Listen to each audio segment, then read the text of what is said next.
At 10 a.m. this morning. Okay. So that gives you approximately I can get it to you, but no. 38-ish minutes to meet your snacker. They wanted to know how much we got, and I was like, I didn't even touch the money last night. If somebody wants to count it, you can. Okay, I can. You have with you? Yeah.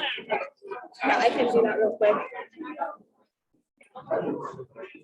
Yeah, they wanted a total for the silent auction and total for the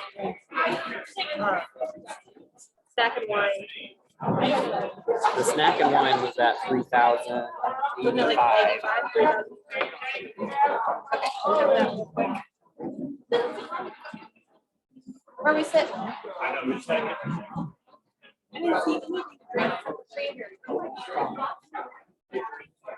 There's the brand. Oh, okay.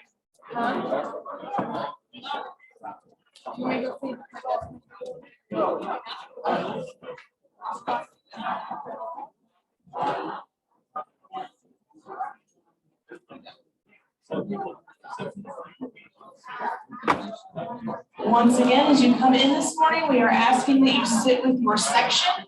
Once again, as you come in this morning, please sit with your section. If you're interested in any silent auction items, those items will close. Bidding will close at 10 a.m. Steve Bike has the advocacy raffle. If you want to find him, he should be just outside the door.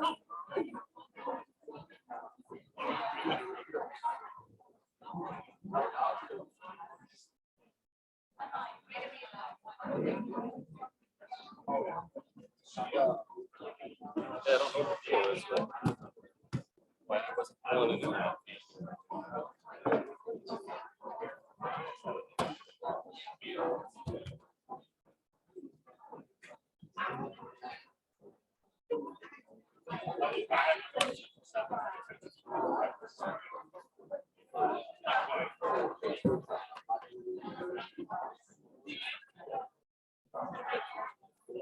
If you are looking for Steve Bike, he is hard to miss at times. He is up here now with the raffle tickets. He might be hard to miss, but he's not hard to hear. So.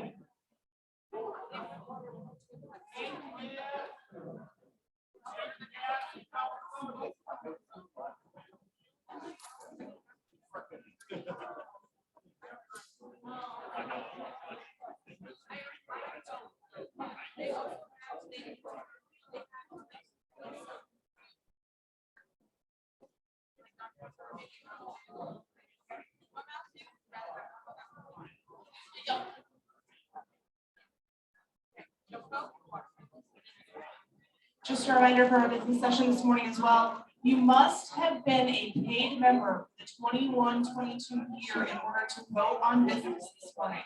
You must have been a paid member for the 21-22 year in order to vote on business this morning.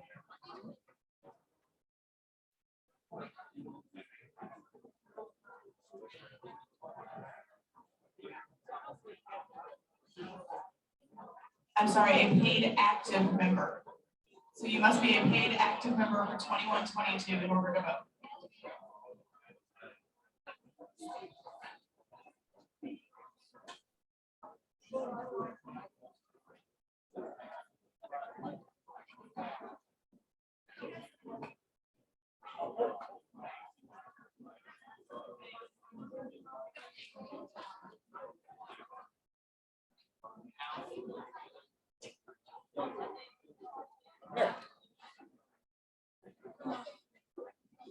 It's really sunny outside for those The of you section form that we didn't fill out. Can you forward that to Christian to fill out? He's our new secretary.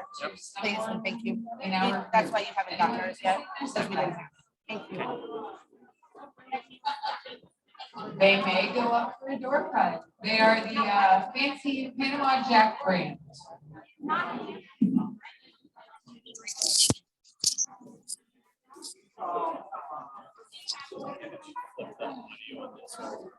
I will in just a moment.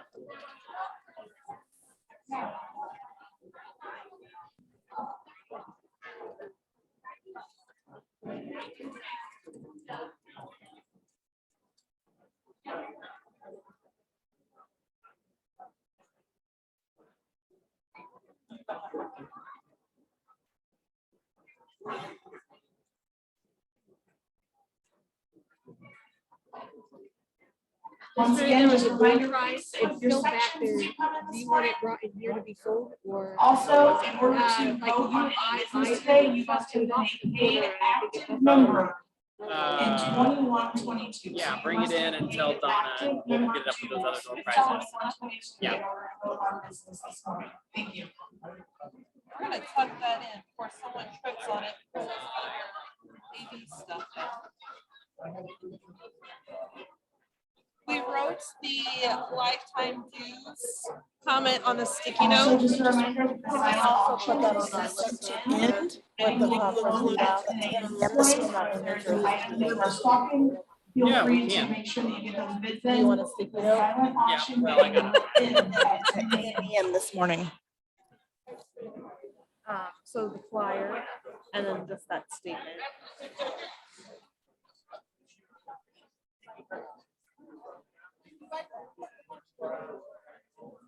If you don't mind, just so it's in multiple spots and then that way if someone doesn't hear it.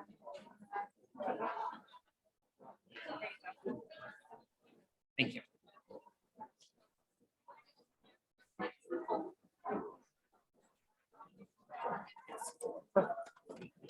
Thank you.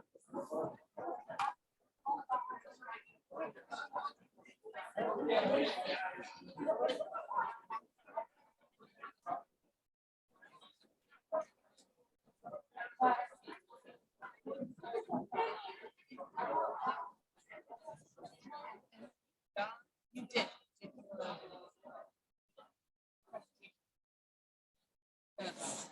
Oh my goodness.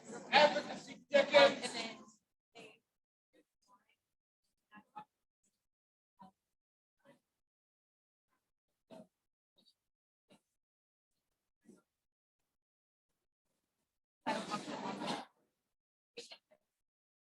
then and then most likely, like,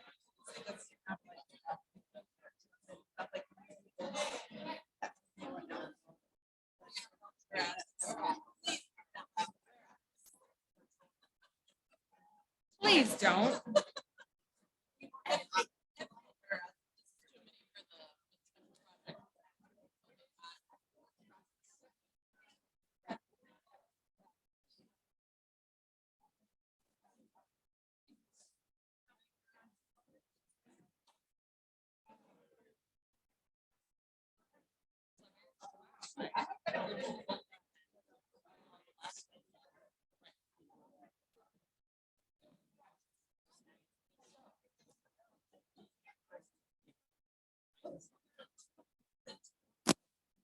And they are always on.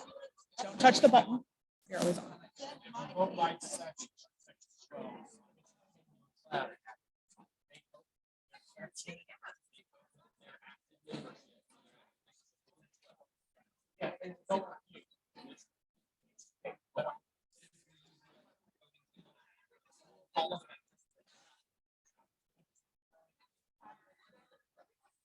Once again, please sit with your section for this business session. Also, if anyone happens to find one of these schmancy fancy gold name tags laying around, it may or may not say Ann Petrowski on it. She would really enjoy to have that back. So if anyone sees that, not quite sure where it went, but there might be a prize. You might be Jesse Faber's best friend if you find that name tag. So there's your incentive.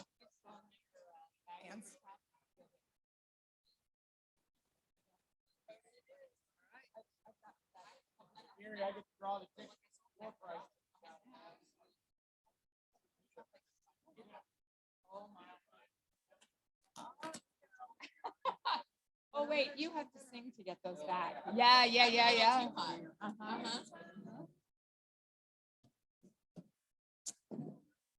Good morning, ladies and gentlemen. My watch says it is 9:30. We are going to go ahead and call this third business session to order.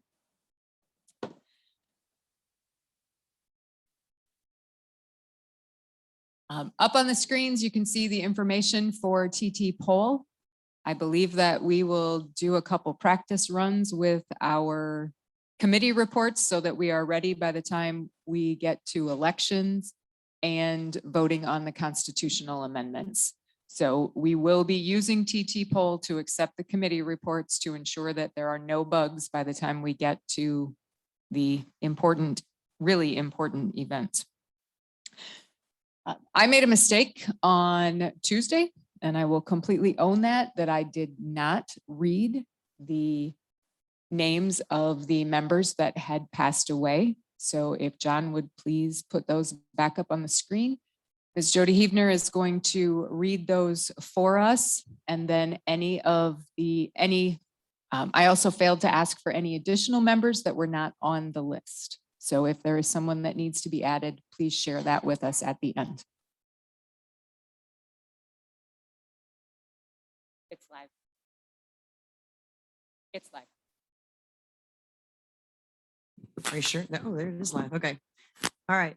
Bob Harriet, 1949, 1950 State FA President. John E. Smith, Bismarck, Henning. Alan Hornbrook, Paris and Jamaica. Roger Landon, Chandlerville. Ronald Stickler, Bismarck and Danville Area Community College. Randy Meyer, Nokomis. David Jones, El Dorado. Claren Hosselton, Kinmundi.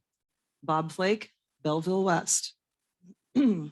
Grover Burkett, Allendale and North Clay. R.D. Johnson, Leroy. Chris Kearns, Atwood Hammond, Saybrook Aerosmith, Heritage and Tuscola. Dave Catron, Anawan and Joliet Junior College. Dwight Mobley, Illiopolis, Chatworth, Newton, Wabash Valley Community College. IACCAI President, 7374 and 8283. R.W. McAllister, Century and Shawnee College. Mike Nordstrom, Williamsfield and Roanoke. Thank you, Jody. Are there any additional members to be added to the list? Yes, Kara. Virgil Butler, Hayworth. Any other members?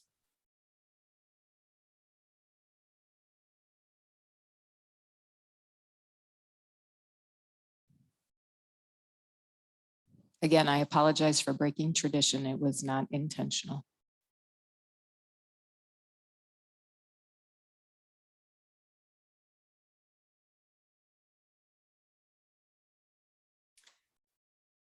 Let's lighten the mood just a little bit. The 100th Anniversary Committee prepared a proclamation for the 100th anniversary, and specifically Mr. Kraft worked a great deal on this. But there was a comment made up here that this does not follow the manner of the special projects resolution, that there are multiple whereases, and I will not be reading all the whereases for you, but we will do the therefore. Therefore, I, J.B. Pritzker, Governor of the State of Illinois, do hereby proclaim June 19th through the 25th, 2022 as Illinois Association of Vocational Agriculture Teachers Week in honor of their 100th anniversary, and urge residents to thank their local teachers and agriculturalists for supporting the work of the Illinois agriculture industry. So there we go.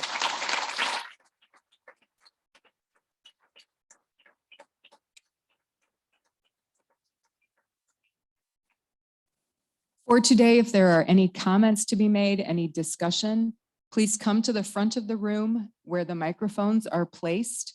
The microphones are live at all times, so you don't need to turn it on. You don't need to turn it off. You just need to come to it and speak. So if you are needing to come forward, please do so. Mr. Dietz, are you close?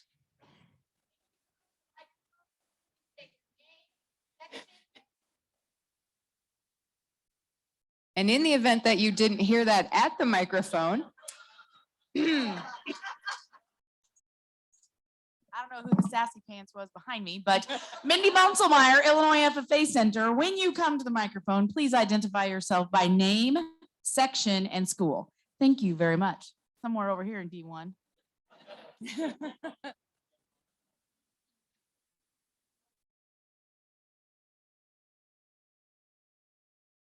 Okay, I'll give my name, Al Dietz. Retired 17 years ago from Ashland. I'm glad to announce last night we had the largest turtle class ever of 70 new members. And we took in a total of $390 for the IAVAT Crisis Relief Fund. So congratulations. Thank you, everyone.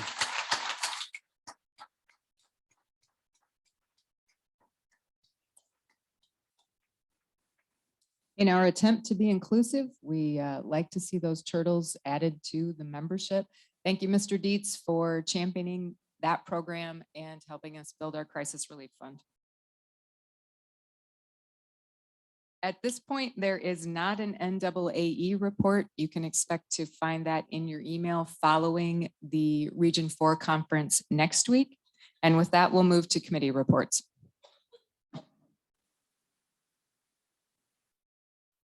Thank you, Lisa. The first committee report that we are going to present this morning is the IK Advisory. So Ms. Jody Heavner.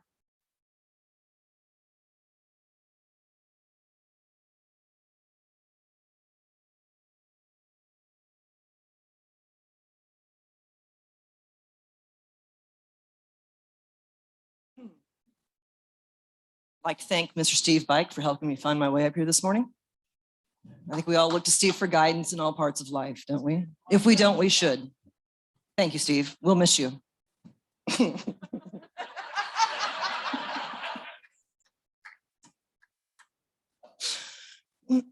Thanks for having me here this morning to do my IK report. I know I was supposed to be here before, but I'm here now. I'd like to start out by saying a big thank you. Just sort of a side note, but not really, to all who continue to continue to contribute to the advocacy fund. In order for IK to do the work to support you, the ag teachers, we have to have the help of the legislative committee. We have to have the help of the FK staff and ILK and everyone working together to support you, the membership.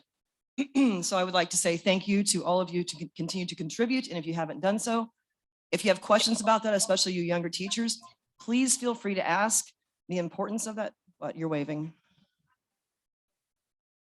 That is perfect. Perfect. She's back there in the corner waving, and she would love to talk about advocacy.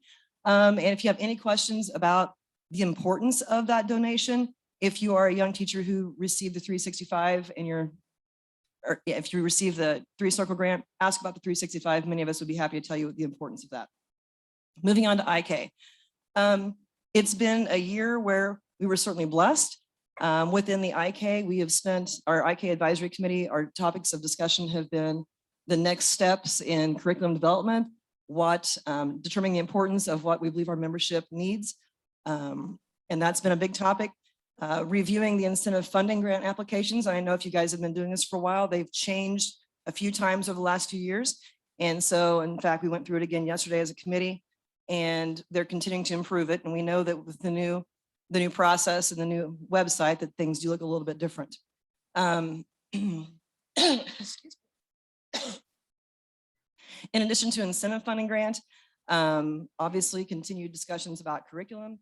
And then there were concerns about the RFPs being put out for the FK project. And that was the bulk of our discussions for the IK Advisory Committee, with no direct recommendations being made at this time. I would like to move to accept this committee report.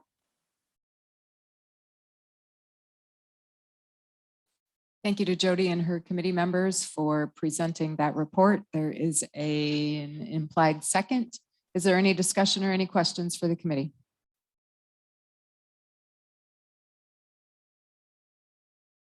Seeing none, we shall proceed to vote. All those in favor, you will be voting via TT poll.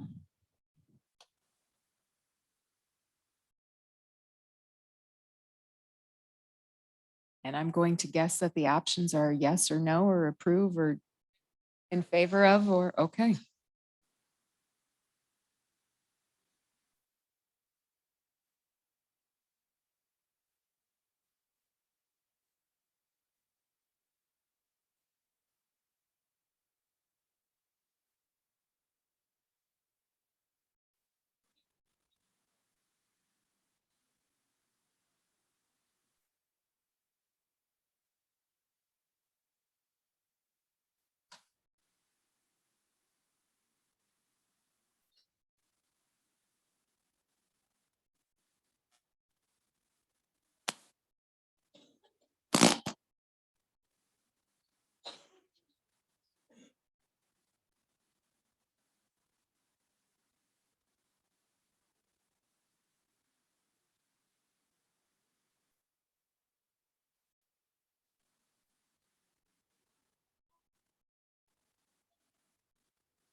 Looks like we are ready to, or have closed voting. I can't see the screen, but I assume report accepted. Thank you. The next committee report is Mr. Jesse Faber and the Legislative Committee.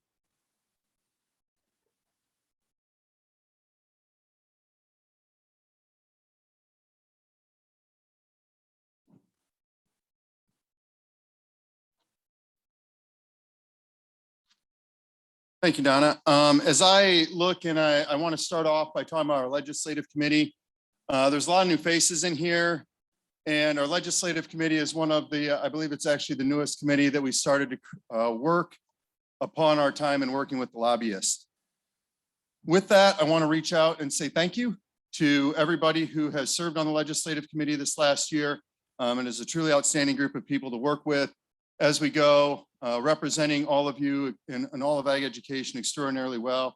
Our committee has a lot of input from some of our other stakeholders in ag education also, and appreciate the work that they put into it and what we've gone forward and done. As I say that, something that also stuck out to me as I listened to some of the other committees and I thought about giving the report today is that the actual success of the legislative committee isn't really measured by what we do. It's the impact that it has on other areas of agriculture education, because the individual actions that the legislative committee moves forward with are fairly trivial if they're not actually benefiting in the way that we're hoping that they will. And when I say that, I had the privilege this morning to sit at the breakfast with a number of the participants in the pre-service internship program. That was one of the things that was created and the committee was very proud of over the last few years.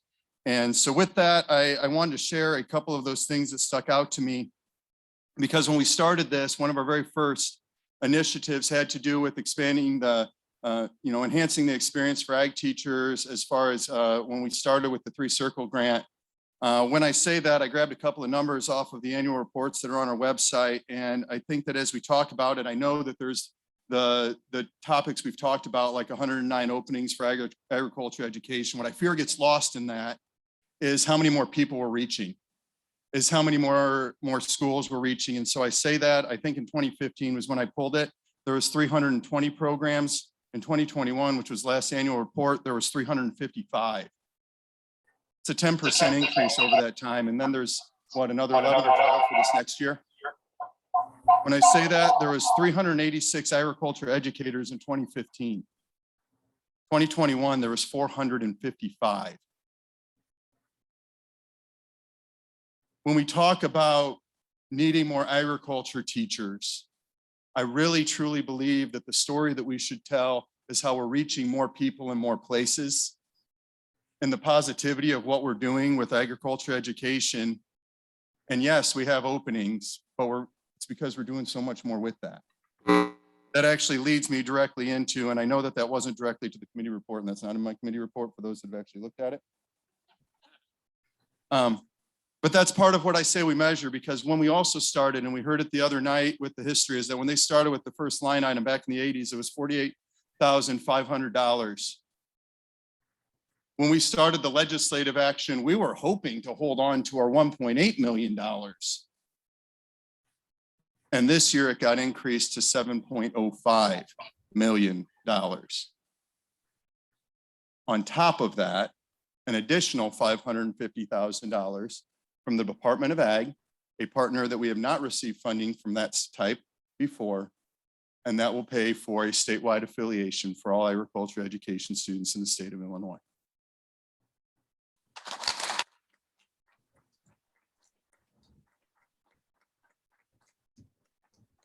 What does this mean to you?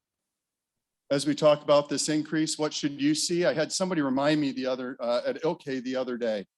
One of those first things that happened when we created the increase to the line item is that no longer did local programs have to pay for access to record keeping systems for their students. The statewide AAT subscription is going to continue. If you go back to those days, take however many members you have in FFA, $6 a student is what we were paying for individual access. Schools don't have to pay that anymore. What does that mean? You're not going to receive an invoice for FFA dues, affiliation, or whichever vernacular you choose to use at this point. You're not going to receive that for your program. What's that going to mean is that your incentive funding grant, think about whatever your program got this year. My estimation, this is just Jesse Faber math, should be somewhere around 2.7 to 2.8 times whatever you got this year should be there in incentive funding. I'm going to reiterate something that Andrew said the other night, folks. Don't set your next 3-year budget based on that number. Expect it to be a little higher next year as some of the other programs that are in the line item reach up to their projections. Your incentive funding will regress a little bit. The goal when we started was that it would basically be double of what it was this year. Okay. So please don't have the conversation in 3 years of how your incentive funding grant is being cut from whatever number you get this next year. I hope it helps you this year. We hope that it's about double of where it was at. And so with those are some of those pieces. And I guess I also go with the 550,000 for affiliation. I know that at section chairs in joint board meeting last January, there was a lot of talks about some of the different strains in our organization at the state level in the state office. That affiliation should bring in about, I think about 100,000 additional dollars to the Illinois FFA Center as well to assist with their financial situation also that we hear about and work to support from all of our member organizations. So we're really excited for that. A couple of other pieces that happened this year. We did work on a substantive bill. If you want to get into the weeds of what it is, it had to do with our partners at IK and a royalty fund for curriculum development. That went through, as well as congratulations. And I talked to Wyatt for a moment. Noreen Hammond, for any of you that work with her, she introduced and apparently carried essentially on our behalf that we had very little to do with in order for an ag, is it ag education or FFA?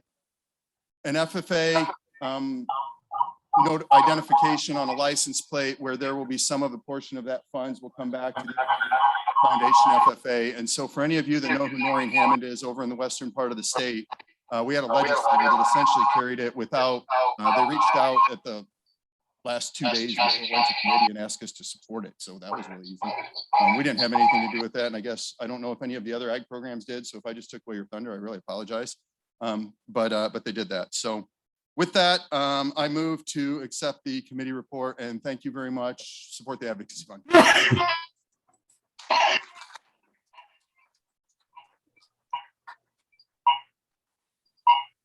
Jesse, I know that the legislative committee is a deep passion of yours. I appreciate personally very much the work that you do on behalf of this entire organization to ensure that our legislators and our lobbyists and this organization are all connected and hopefully working in the same direction.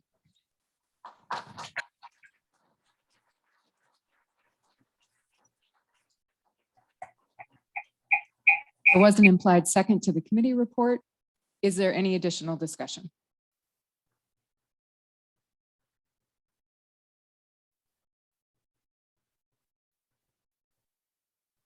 Seeing none, we'll proceed to vote.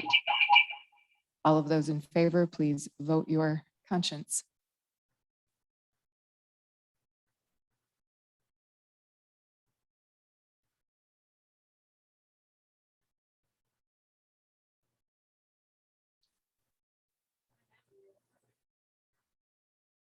And as I'm replaying that moment, I think I thanked Jesse only. Thank you very much to the rest of the committee that helps with that process.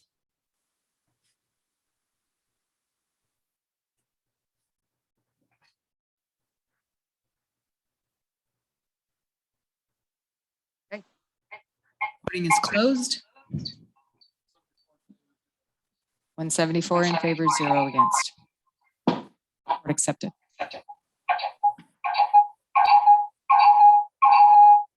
The next committee will be the middle school committee.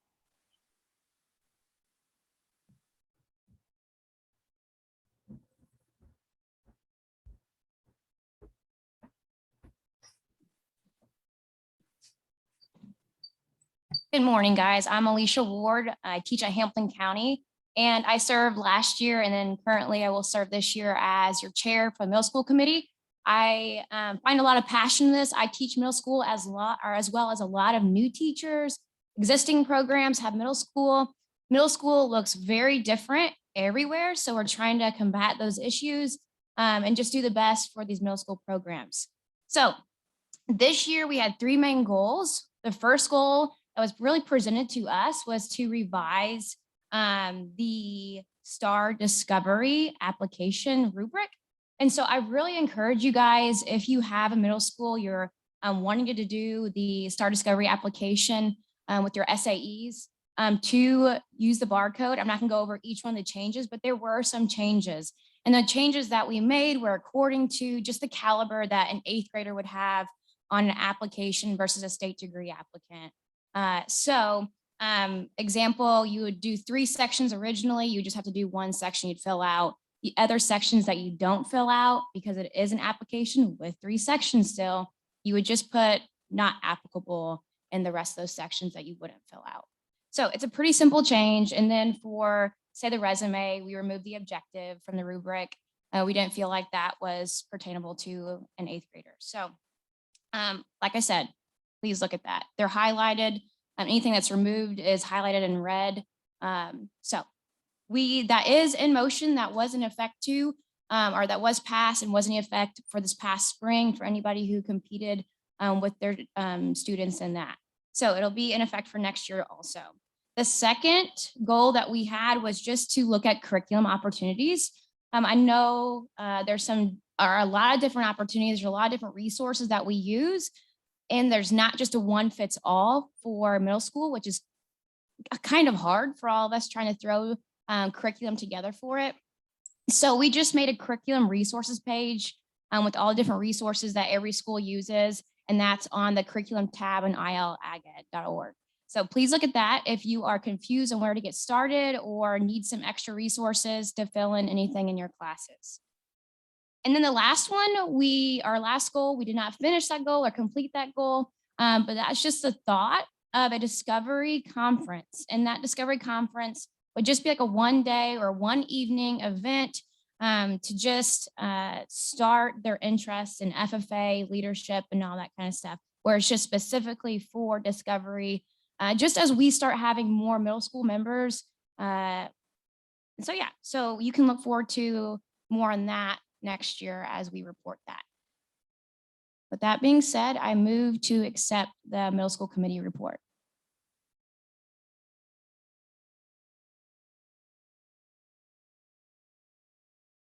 There is an implied second.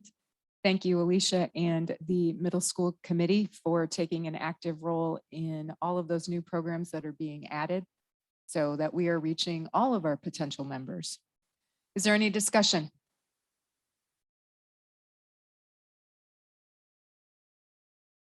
We will proceed to vote.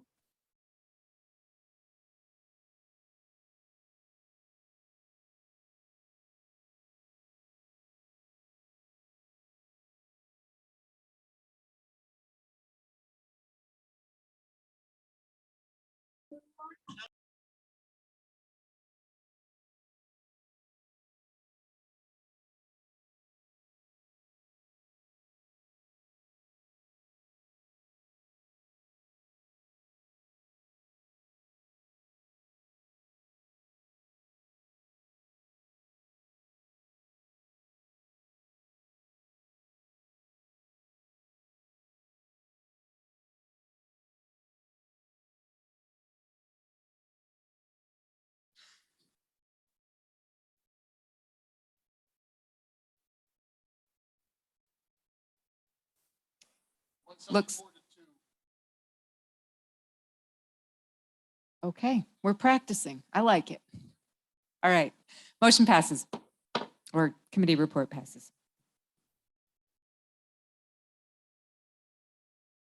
The next committee is the recognition committee.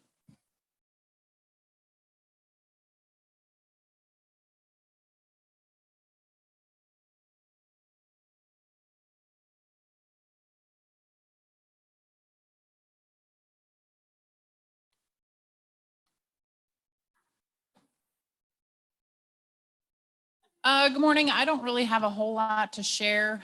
Recognition committee, basically, the one thing that we kind of changed this year is the Golden Owl timeline. We got asked to maybe look at that. So It, we'll just have a sooner deadline for that. I believe December 1st is going to be the nomination deadline as opposed to the 31st. So just giving another month for the committee to be able to review applications for section and district. The board felt that that would be a more appropriate timeline. Other than that, we look at, we nominate and encourage applications for IACT awards, NAE awards, and then we do the Eldon Witt and Golden Owl. So having said that, with no questions, I move to approve.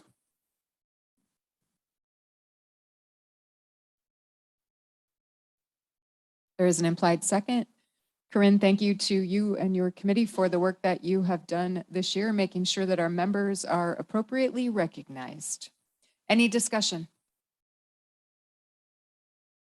This will be a voice vote. We have practiced adequately. So all those in favor of accepting the recognition committee report, please say aye. All those opposed, please say no. Report accepted. The next committee is the SAE committee.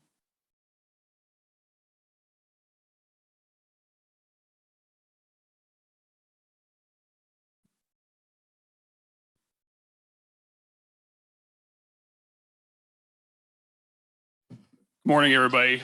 My name is Mitch Miller. It's a privilege to serve as chair of the committee. I'd like to thank Jason Perry of Leroy for being the vice chair last year and this upcoming year, and Christian Thurwanger of Sycamore for being our recording secretary. And I want to thank everybody's efforts on the SAE committee this past year. Over the last few years, it's been a joy to work with all of them. Also want to thank the state staff and FFA board for their collaboration on a variety of different tasks and processes that we have worked through together for the best interest of our students. Last year's highlights, we continued progression with our proficiency report. That was our second year using that in our proficiency process. We made some tweaks to the STAR rubric and the proficiency rubric, and the point values were adjusted. We have a draft in place now of the new state degree format that will include all components of the state degree, all in one document, where all the relative components that will have to be evaluated will be one stop, one click stop for you to evaluate all components of the state degree. We hope that this will make things easier when validating the state degree and evaluating STAR candidates.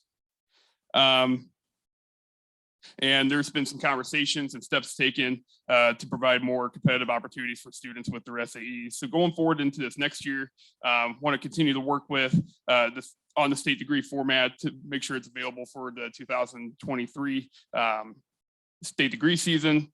Continue conversations about additional competitive proficiency areas for students.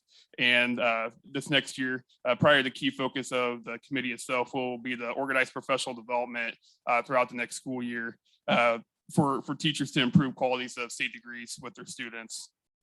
And then the last thing I have, there's going to be some surveys coming out throughout this next year for FFA board to get comments from the membership when it comes to the proficiencies. Let me look at my notes here so I stop spinning around. When surveys are sent out regarding SAEs from state staff or district reps, please consider filling those out. We need direction from the membership on how to approach some of these conversations, especially conversations about proficiencies for our occupational areas. And with that, I'd be happy to answer any questions, but for now, I move to accept the SAE committee report.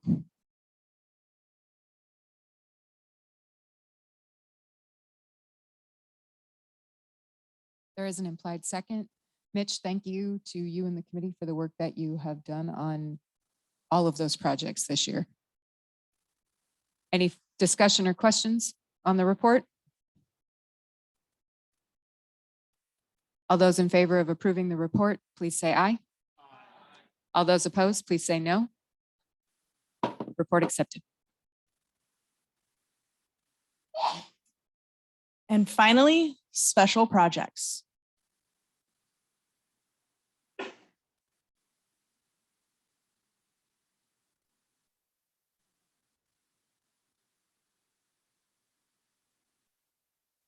Great. Good morning, everybody. I'm Ariel Bunting. I will be serving as chair this upcoming year for special projects.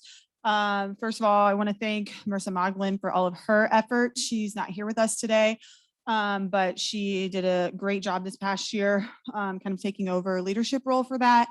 Not only that, I do want to also commend and recognize the other members of special projects. As I'm sure you all are aware, we've been working on resectioning the past couple of years. And so that's been a huge, huge undertaking. And so I would ask just for a moment that if we could just recognize all those individuals because they've put a ton of work into this effort.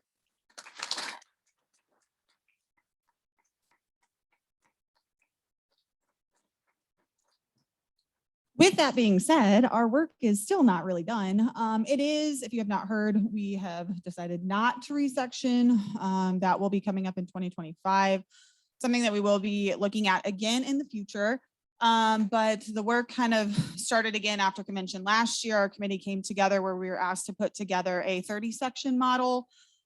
We also worked with a 25 section model, which is the one that we kind of put forward to the membership for you guys to all look at.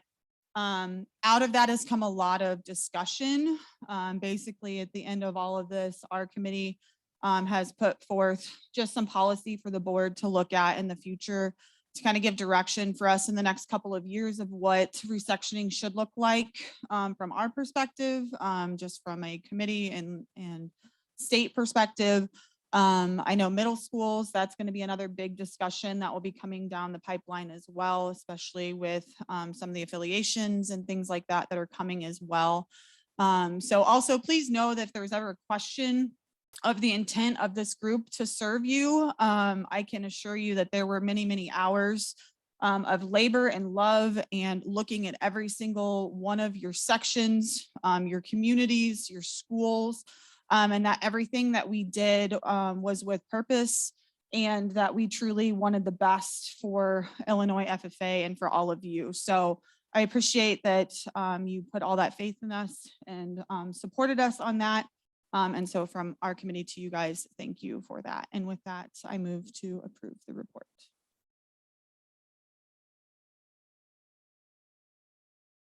There is an implied second. Thank you very much to the Special Projects Committee. We have sent things backwards and forwards and turned things upside down numerous times. They have done an outstanding job returning information to us and listening to the concerns of both the membership and the board in their efforts to make the best possible suggestions and solutions. Thank you. Please give them another round of applause.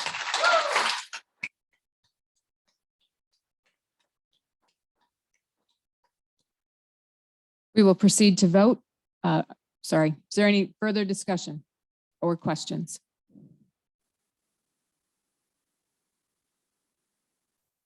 We will proceed to vote. All those in favor of accepting the Special Projects Committee report, please say aye. Any opposed, please say no. Report accepted. Madam Vice President, are we finished with committee reports? Okay. Following the agenda, we will move into old business. Is there any old business that needs to be presented to the membership?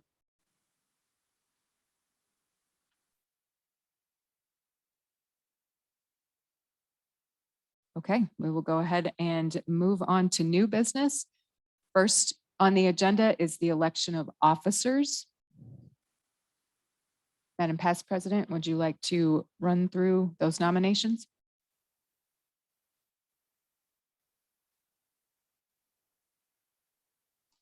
For the office of past president, we have Lisa Ulrich. Are there any other nominations? If not, we will entertain a motion.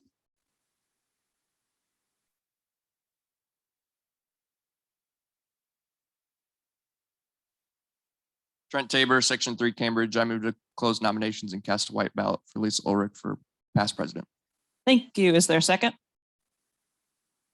Second by Jay Solomonson.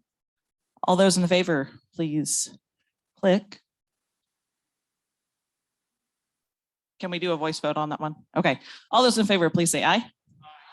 All those opposed, please say no. Motion passes. For the office of president, we have Miss Donna Page. Are there any other nominations?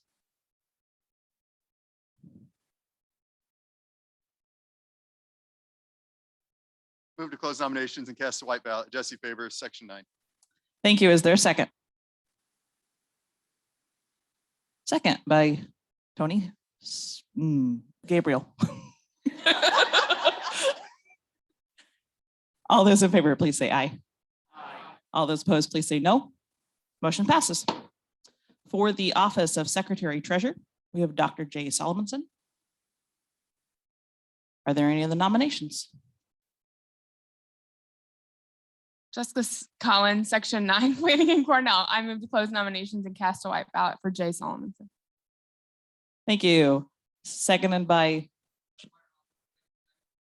Jeff Meyerhofer. All those in favor, please say aye. All those opposed, please say no. Motion passes. For the office of Vice President, we have two, Mr. Josh Berg and Mr. Matthew Meyer. If they would like to come forward, or are there any other nominations?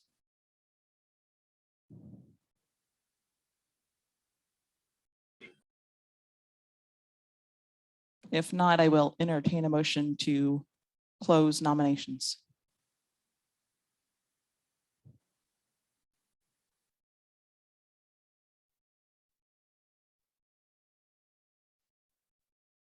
Jessica Collins, section 9, Planning and Cornell. I move to close nominations. Thank you. Is there a second? Seconded by Mr. Mike White.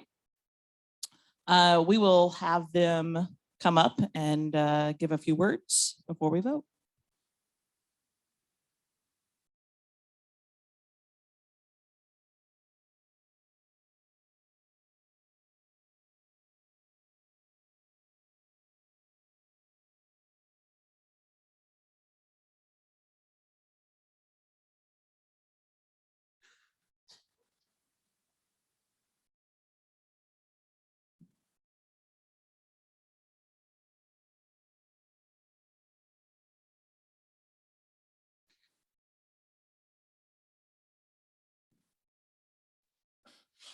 Good morning, everyone. As we celebrate the centennial of our organization, we're entering an unprecedented period of growth within Illinois agricultural education and possibly some significant changes to our structure as we continue to work to be inclusive, respectful, and to serve the best interests of our members and our students.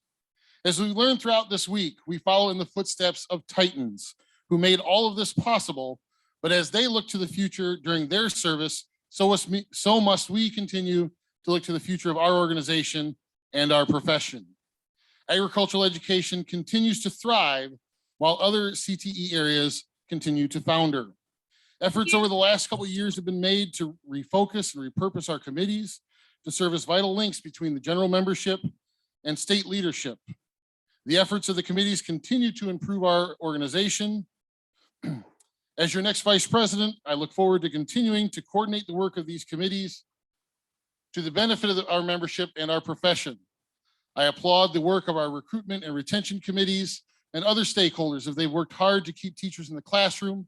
But as indicated by the record number of vacancies currently in the state of Illinois, we must turn our attention to recruitment. We must explore options to remove the obstacles keeping people out of our profession. Over the past year, we've seen an increase in the line item, the highest foundation collection in recent history, and the most recent announcement by the Illinois Department of Agriculture of their support of statewide affiliation. These are tremendous accomplishments, and we owe a huge debt of gratitude to our legislative and advocacy committees, our lobbyists, and our state staff for making these things a reality. However, the work is not done, and as we must continue to work to shore up all aspects of our Illinois ag education finances to ensure another 100 years of our organization. Additionally, legislatively, we have to continue to work to not only advance legislation that benefits ag education, but be watchful and proactive towards that legislation which hinders ag education. We must continue to keep our lines of communication open. We operate within a tiered structure of leadership for a reason. Before the days of listservs and emails relied on this leadership structure, and the arrival of these means of communications should never completely replace the conversations and reports that we should be having at local and district levels. This is vital to keeping our membership informed and our leadership aware of what the needs are throughout our state. I've held various leadership titles throughout my career thus far, but I hope that I am remembered for the service provided in dedication to our Illinois IAVAT family, not necessarily the titles. And I would appreciate your vote for Vice President for 2022, 2023. Thank you.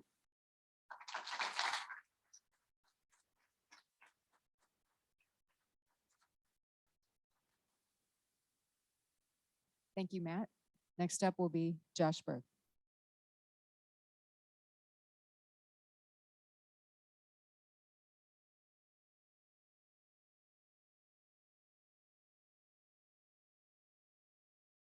A few things about myself. I've been the agriculture teacher at Oakville Junior Senior High School in Section 22, District 5 for the last 18 years. My school is small and located in a rural community near the Metro East.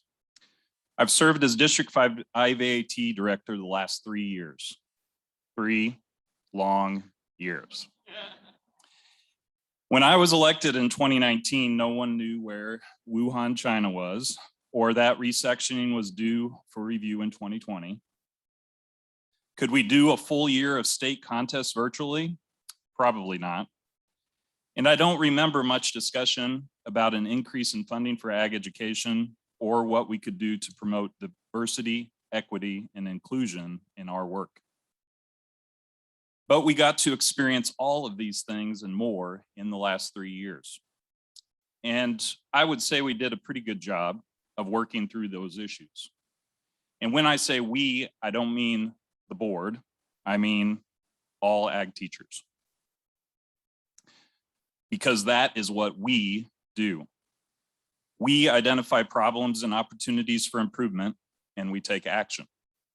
We take action for the benefit of ourselves, our organization, and our students. I started thinking about running for vice president last fall, and by the beginning of April, I had come to a decision. And that decision was not to run. I felt like I needed to concentrate more on my program at Oakville. I felt like I had neglected some things, and as many teachers know, the last couple of years have not been the best of times in education. At our April IAVAT board meeting, no one was jumping at the opportunity to be vice president.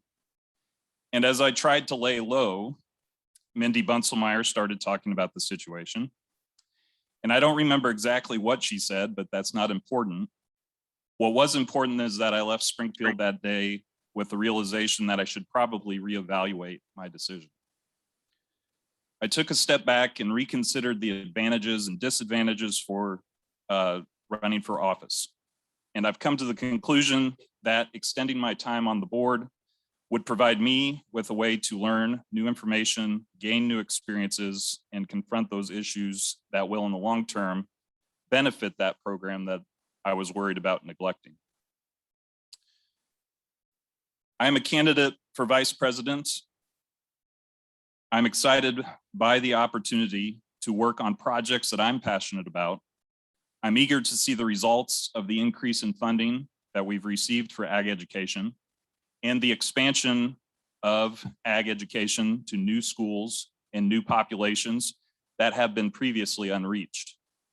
I'm excited by the work that has been done to make agricultural education more diverse, equitable, and inclusive. 3 years ago at our FFA banquet, I stated that as populations change in our agriculture program, school, and community, we have to be prepared to serve all of our members, even those who don't come from a traditional farming or production agriculture background. I believe that our agriculture programs and FFA have a unique opportunity to be a special place to serve all students. We can provide that space where all students and members can feel like they belong. So that's why I'm running for vice president, because I'd like to be a part of that unique opportunity on the IAVAT board to take action and provide for the needs of students in our classrooms and classrooms around the state with what ag education can provide, because that's what we do as ag educators. Thank you.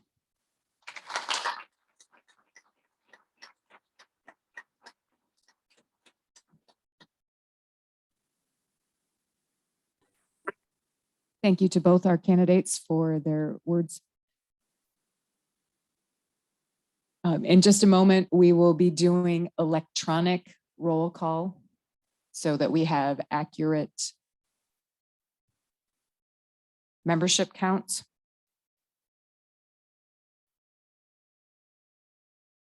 You should be blocked from the system if you're potentially not a dues paying member, but just a reminder that you have had to be a dues paid 21-22 active member in order to vote. So please respond with the district that you are associated with. This will be our roll call moving forward into the amendments as well. So it is important that you respond to this question.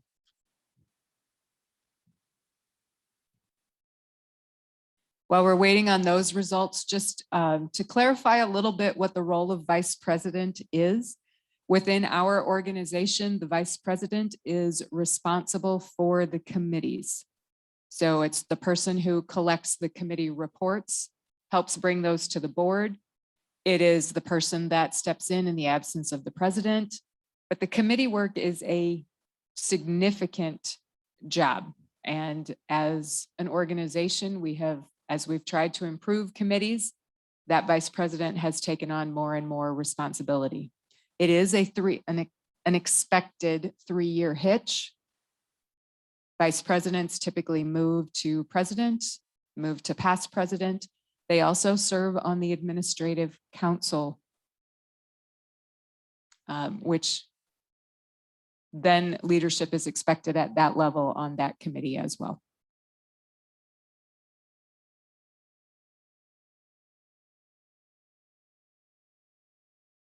Okay, I believe we have our results. Madam Chair, Yes. total number of delegates present is 196. That would make a majority vote 99 and a 2/3 vote 131.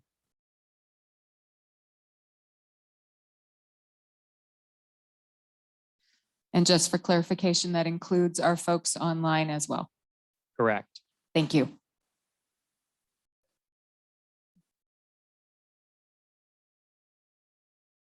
At this time, we will proceed to vote on the office of Vice President when the screen is ready.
Ten seconds remain to vote.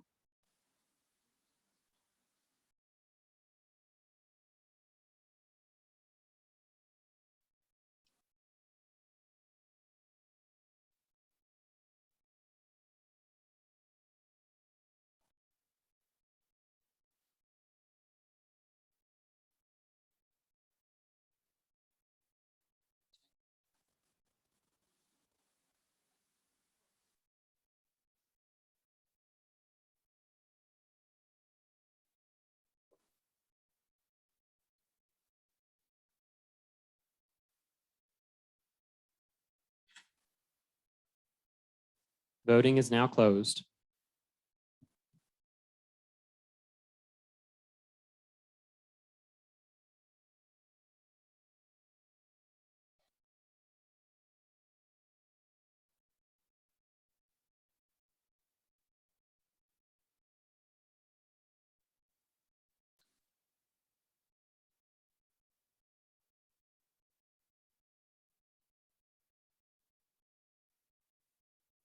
Sorry, technology.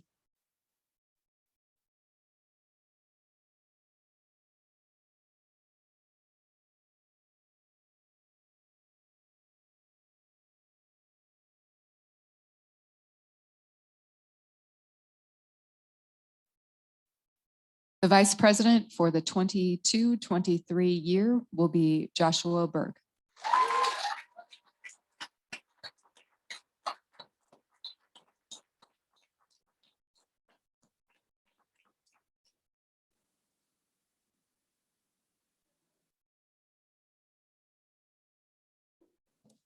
Okay, now that we have our roll call, we can move to the constitutional amendments. Up first will be constitutional amendment number 1. Madam Recording Secretary, could you read the motion as it was amended the other day? Just the therefore portion, please.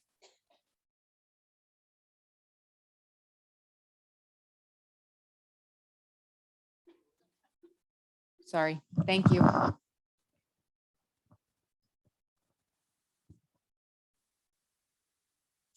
Therefore be it, I need to go back to my minutes though, because that's what's on the screen is not exactly what we have, so.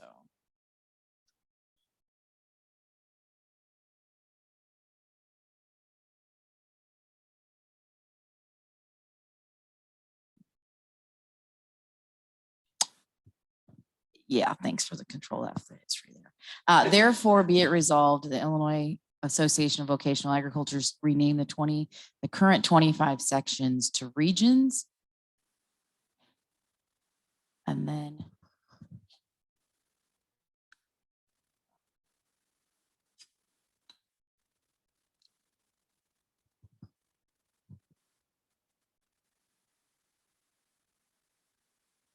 I cannot. Well, I should look for Joe Hebner, shouldn't I? He's the one who made the motion.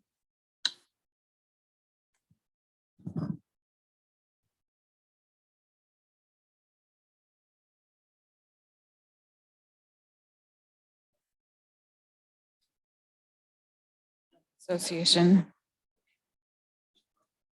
I'm looking in my own minutes and I'm still not finding it. Hang on a second. When the Illinois Association FFA makes the same change within 2 years. Yes, there it is. Yeah. Call for a vote on the amendment to add the language when the Illinois Association FFA makes the same change within 2 years. You got it. Okay. So what you are voting on today, the Illinois Association of Vocational Agriculture Teachers renamed the current 25 sections to 25 regions when the Illinois Association FFA makes the same change within 2 years. If there is discussion on the amendment, please come forward to the microphone. Remember to state your name, your school, and your section for the recording secretary. Trent Tabor, Cambridge, Section 3. Just a question of parliamentary inquiry. Just wanted to know over here in District 1, how is a quorum defined in our organization's constitution?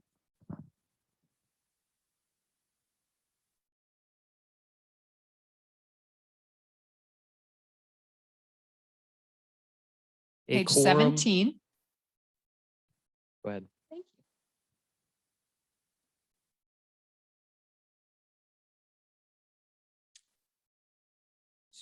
Amendments. This constitution may be amended, revised, and repealed by a 2/3 vote of all members voting at any regular meeting, provided a written notice giving exact wording of the intended changes sent to each member at least 30 days prior to the date of the meeting.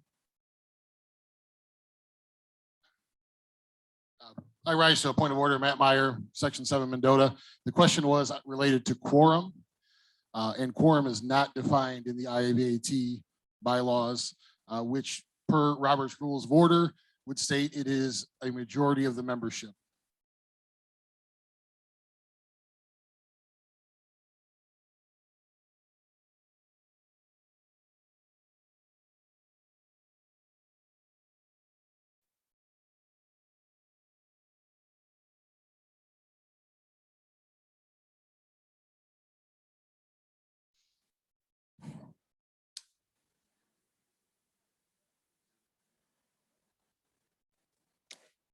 Mr. Edgar is double checking numbers.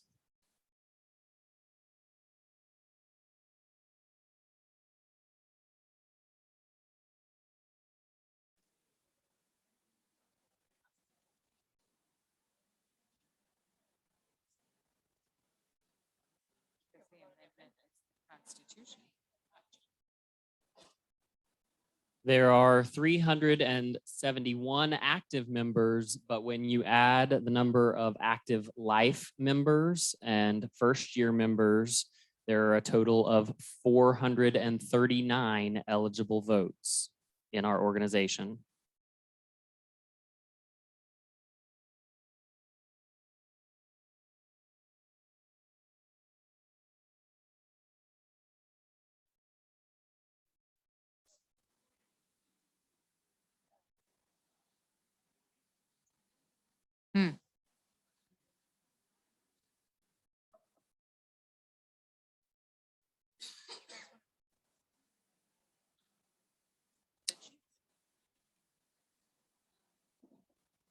While we're resolving this issue, Mrs. Page has some information for you.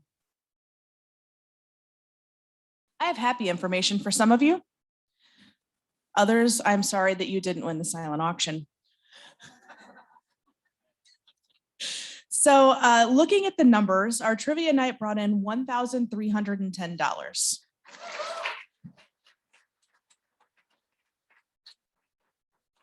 Our silent auction brought in $1,772. At our board meeting on Monday, we voted that both of those events, the income would go to our crisis relief fund. So in total, those two events brought in $3,082 for our crisis relief fund.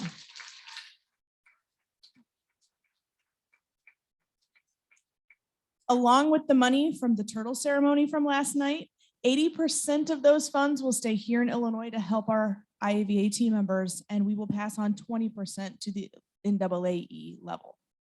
So give yourselves a round of applause. Nice job. As it was announced last night, the wine and snack auction raised $3,085. At our board meeting, we just decided and moved that that is going to go to the scholarship fund. So we will be adding $3,085 to our scholarship fund. So this week, y'all have raised a total of $6,167 for crisis relief and scholarships.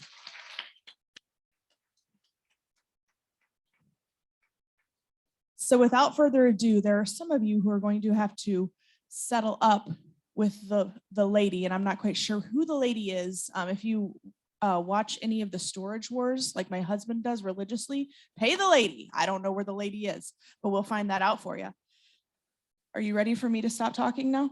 Oh, okay. Well, I'll stop the dog and pony show for a little bit. Here's Lisa. Chair recognizes Matt Meyer. Matt Meyer, Mendota, Section 7. I stand corrected after reviewing Robert's Rules of Order newly revised. Provision number 3 under Article or Chapter 11, Section 40, subsection 2, Provision 3. In a body of delegates such as a convention, the quorum is a majority of the number who have been registered as attending, irrespective of whether some may have departed. This may differ greatly from the number elected or appointed. Under that provision, I believe we have determined quorum is present.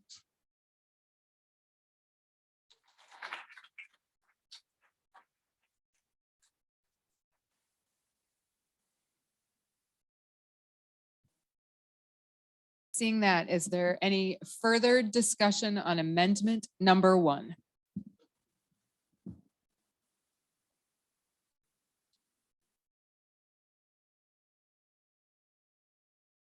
Any further discussion on amendment number 1?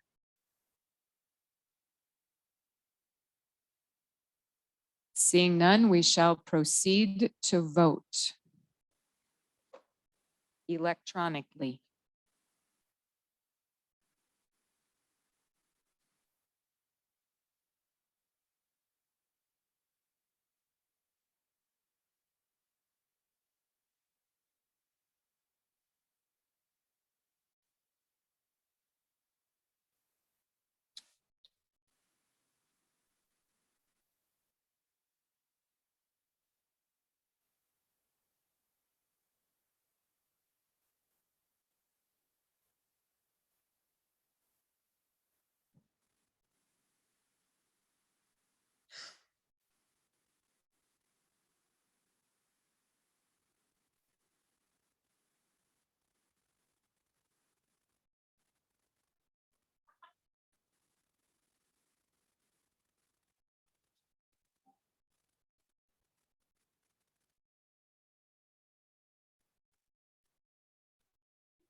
Ten seconds remain to vote.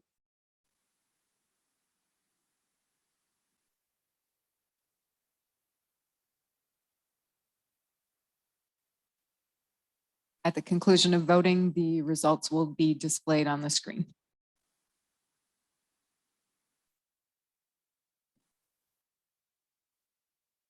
Based on previous numbers, a 2/3 majority is 131.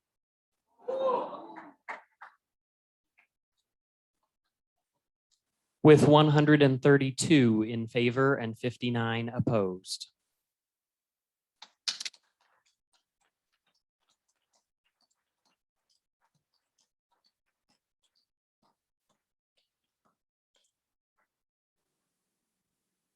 I would just like to thank all of you that kept your minds open, that you listened to the members. I think when our students voted, they did not have that same mindset. And I appreciate that those of you that listened, no matter how this vote turned out, the discussion was respectful. And I appreciate that very much. I remember the first year I sat in this room and more aged owls were yelling at each other across the room. And as a first, second, third year member, that's actually quite terrifying when that's the way those titans or role models that you're looking up to or you're told you should be looking up to are behaving. So for those of you that discussed, those of you that listened, no matter the result of this vote, I applaud your efforts for being good humans and excellent members of our organization.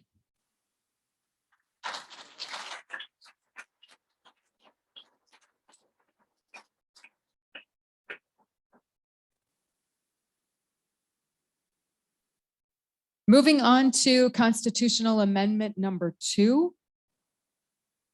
And the shortened version of the amendment is, therefore it be it resolved that the Illinois Association of Vocational Agricultural Teachers, IAVAT, be renamed to the Illinois Association of Agricultural Educators, ILAAE. Is there any discussion? Please come to the microphone, state your name, your section, and your chapter. Donna would also like your credit card information.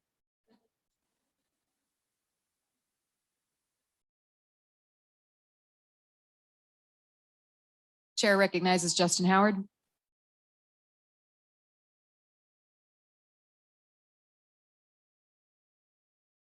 Justin Howard, Georgetown, Section 18.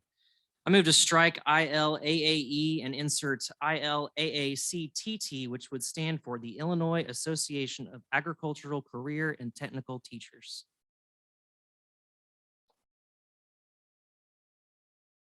Is there a second? I'm going with Darcy on that one. Yes? I heard you. Who said it? Okay. Hey, for our recording secretary, can we repeat that amendment? Yep. I move to strike ILAAE and insert ILAACTT,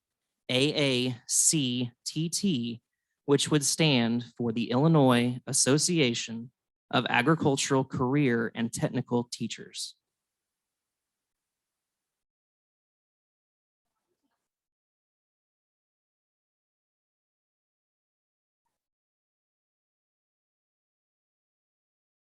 Okay.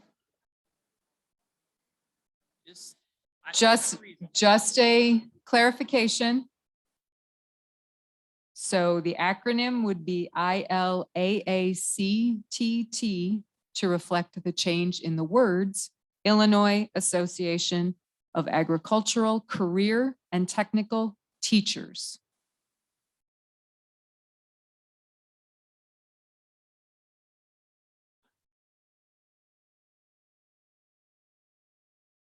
That was a big discussion last night too. I settled on But we'll teachers. run it by Mike. Yeah. Okay, everybody clear on what the amendment to the amendment is? At this time, Mr. Howard, you have the floor. I'll just say this once and I won't get back up here, I promise. So there's a few reasons why I'm suggesting this for consideration. First, ILACT would include every type of agriculture teacher within our membership, including but not limited to agri-science, vocational, and agricultural technology teachers. Removing vocational without replacing it with a title that includes those types of ag teachers does not solve any issues of diversity within our organization. Secondly, ILACT is simply easier to say than ILAE. And lastly, if we are attempting to align with other educational professional organizations, then we need to be looking at all of the other CTE areas being absorbed into ag education due to the lack of qualified CTE teachers across this state, such as family, food, and consumer sciences, business education, and industrial arts education. More agriculture programs are absorbing these courses every year because there are not enough available CTE teachers available to fill vacancies within our school districts. At a time when skilled labor gap is in the millions of empty positions, it is extremely important that we as an organization include every type of teacher that we have. Some of us are vocational teachers, others are science teachers, some are agribusiness and economics teachers, and others are agricultural construction and welding teachers. At a time when inclusion and diversity is at the forefront of our culture, let's not exclude any of our types of agriculture teachers. If we are to change our name, we should do it with purpose and meaning. ILACT does that, ILAE does not. Thank you.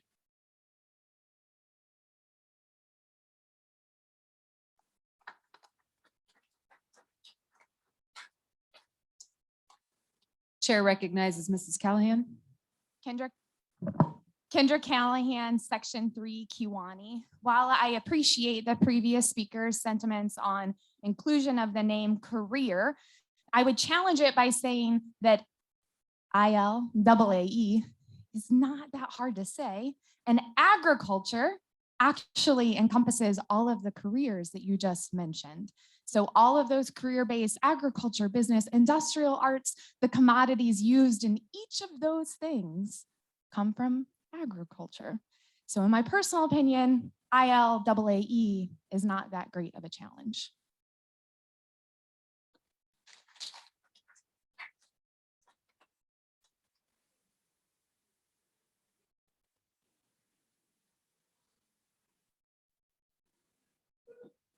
Amy Lucy, Section 11, Unity Mendon.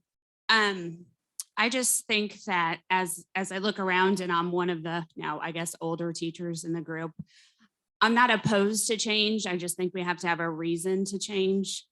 And I don't see that changing the name of our organization benefits it in any way. I don't think it will increase our membership. I don't think it increases our opportunity. We're going to be the same organization with the same values. And I do not see anything wrong with the word vocation. Thank you.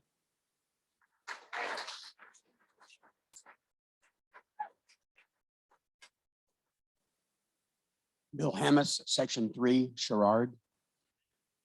Anytime we change, you do have to take into thought what those changes do mean and the extension of that down the road.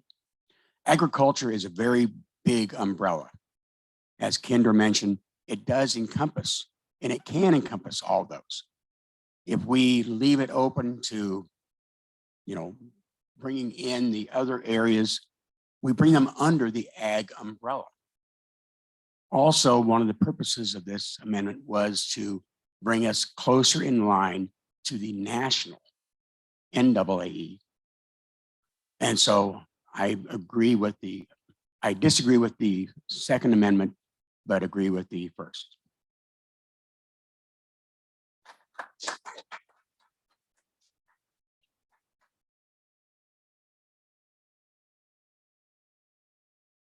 Joe Heavener, Section 2, Amboy. I would also be opposed to this current amendment to the constitutional amendment because I think the whole reason we're looking at changing the name in the first place is because vocational is a buzzword that is no longer popular.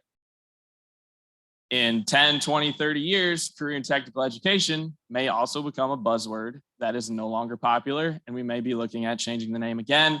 If we simply change to Illinois Association of Agriculture Educators, I don't see how those letters are going to kind of fall out of the graces. There isn't really a buzzword there. Plus, it would be more closely aligned to the national organization. Thanks.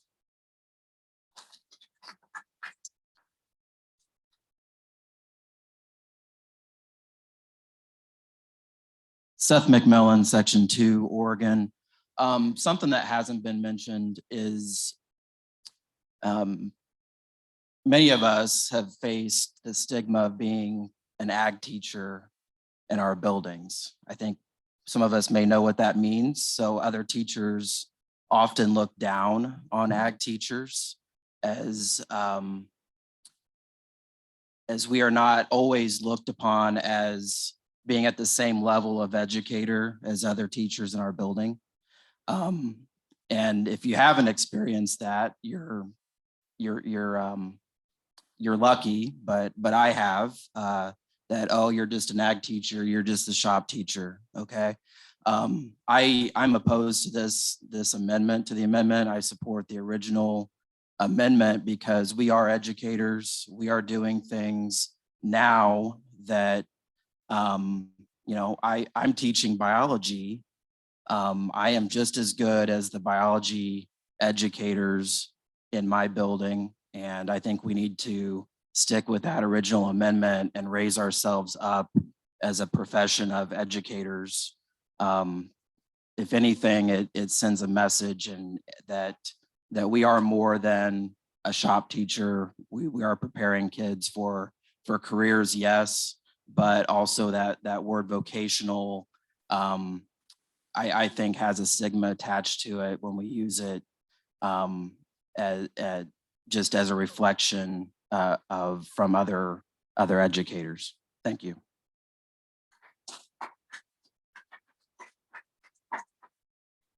Krista Howard. Whoa, didn't mean to be that close. Sorry.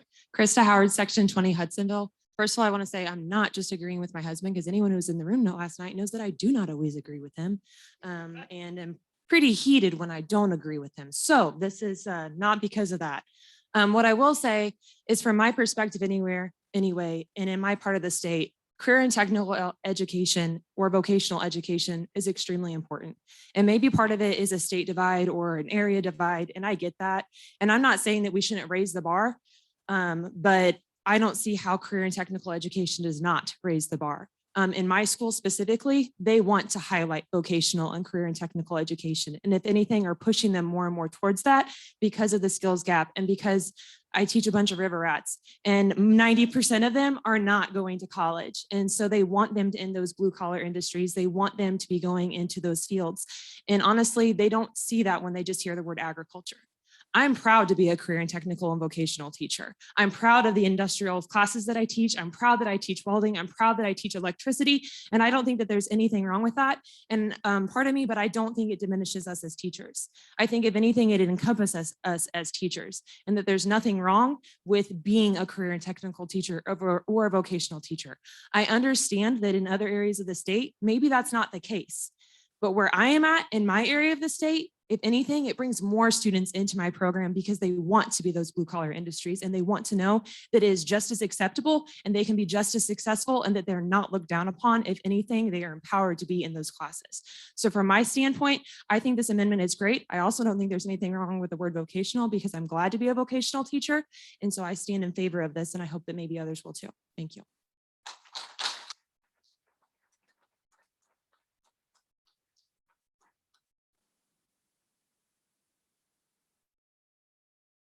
Doug Turnow, District 4, Section 19, Ramsey High School. For myself, we have partners. This board, our group, we have partners, both national, so NAAE, and we have partners here in the state through CTE. If I'm going to align with one of them, I need to align with CTE. That's where our funding here at the state is. That's where we align both mentally and where we're going right now. You guys know the push for blue collar jobs. You know, put the push right now, Mike Rowe is hitting it hard. We need to hit it more. We know we have a huge gap. We do need to encompass everybody in CTE. We do need to encompass everybody that plays a role under agriculture. But we need to welcome with opening arms too. We can't just ask them to come in and just naturally assume us. We have to open our arms and be inclusive to all those CTE programs. So flat out, I'm for keeping it, IAVAT, and I'm also interested in the Second Amendment. I'm not currently interested in ILAA. Thank you.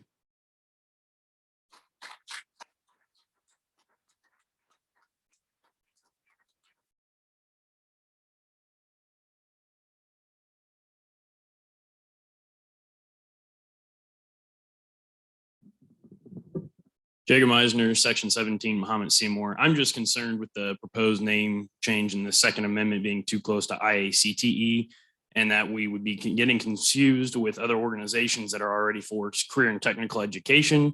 Yesterday or the other day, the concern was that we're going to be directing the work of other organizations with the amendment on the FFA side of things. I fear that this is probably blurring that line and that we're going to get confused in the alphabet soup if we become IALAACTT or whatever it is. So I think we should really consider that.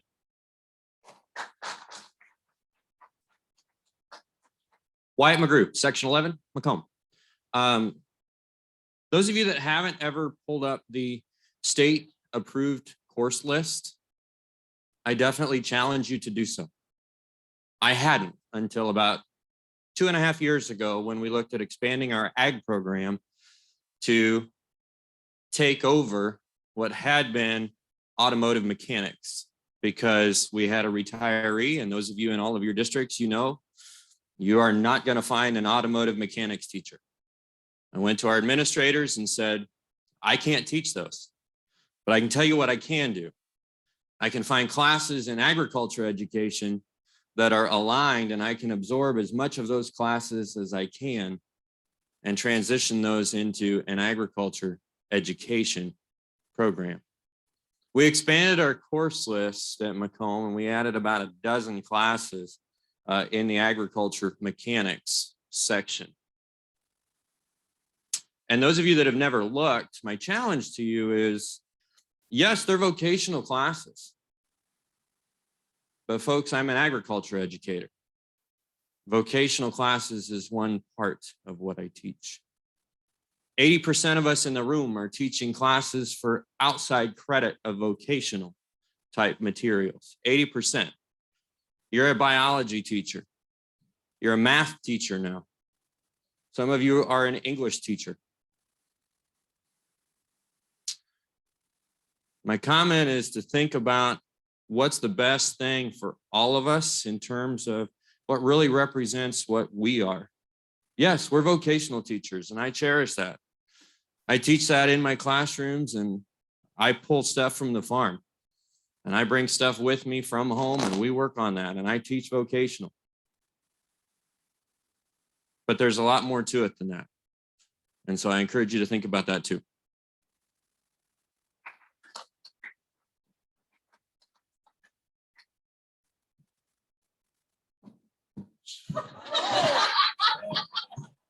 So Gary Oakes, University of Illinois. I usually don't say much at any of these. I just always sit up here and make side comments. You may have, I don't know. So I guess I have two things to say.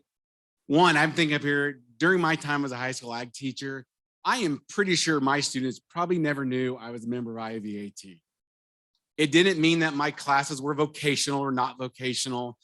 And so this name change in general, whether the Second Amendment, First Amendment, whatever, I don't know if it affects what our students do.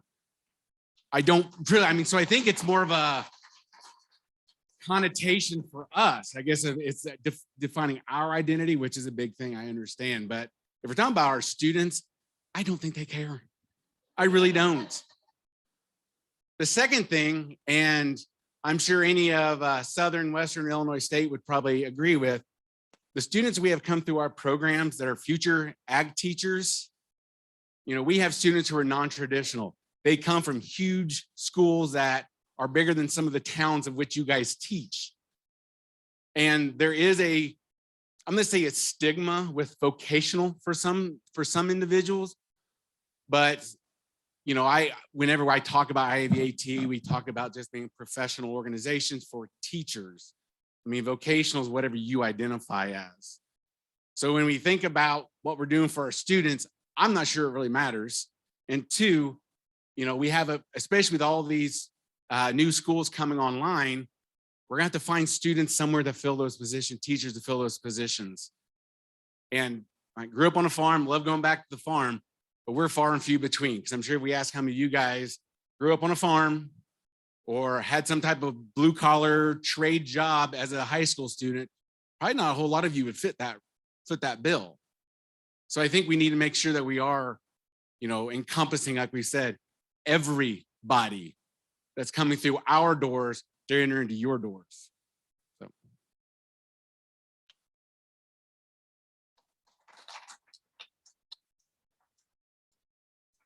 Prior to Mr. Faber speaking, I do need to remind you that we are on the amendment to change the name. Please keep discussion germane to that item. Was that directed at me, Lisa? No, it was not. I was hoping when Gary jumped to the mic that we would get to do a duet up here for a moment. And I wasn't, in all honesty, I wasn't gonna step to a mic on this. And I was really enjoying what folks said. And I think that it's interesting that this potentially impacts different parts of the state and different regions and different programs. And that's what we're here to do. And I think my challenge isn't from how that looks within our state. I think my challenge comes from the alignment with other places that are partners of ours. And when I say that, there's a lot of truth to the autonomy that we have as agriculture teachers. There's something special about this. And as much as I know that I got a little long-winded in my legislative report, you should see the stuff I cut out. Because I do believe that there's something that's special about this group. There's something that's special about ag teachers across the country. There's something that when we look across it, and we can sit here and have a little back and forth on our fellow partners in career and technical education on why they are struggling so much worse than we are. And because of what we're doing in here right now is a big reason that we're not fighting the same thing as they are. In all honesty, one of the challenges I have with the name change in general, though I do like the original amendment, is because I feel like so many of our career and tech ed partners lost their identity when they went through the same type of thing. At the same time, I think that as we look, the alignment to our ag education partners to me is far more valuable than our alignment to IAVAT. And some of you are laughing because you remember a couple of years ago what we went through with IAVAT. Many of you weren't here then. We are no longer a unified package where you're required to be a member of IAVAT. If you want to know why, I'm going to encourage you, I can start pointing out people other than me to go talk to on that. But if we're going to align, and so that's why I'm talking germanely to this amendment to the amendment, is that I think that we should be discussing the discussion over alignment with others. Yeah, would we probably be IAAE if Idaho, Iowa, and Indiana weren't all already IAAE? Maybe. But as I look at this on this particular one, I would vote against it. But I also kind of encourage you that if we're talking about our autonomy and our identity, and the other part that I say is that we just had a statute, I think it was the one that we did with the college entrance, where we had some of our partners jump on and use that as an opportunity to strike vocational from a number of places in the state statute. And I don't know if it was a community college code or if it was the Illinois school code. It was one of them, university, one of those codes that we just did. They used our bill to strike vocational from that. I don't know that that matters, but I figure that you might as well have that information while I'm up here before. So thank you very much.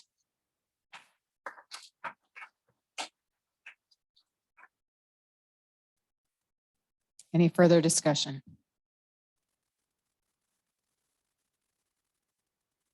Seeing none, we are going to vote on the amendment to the amendment, changing the name from the proposed name from ILAAE to ILAACTT, the Illinois Association of Agricultural, Career, and Technical Teachers. That vote will be online.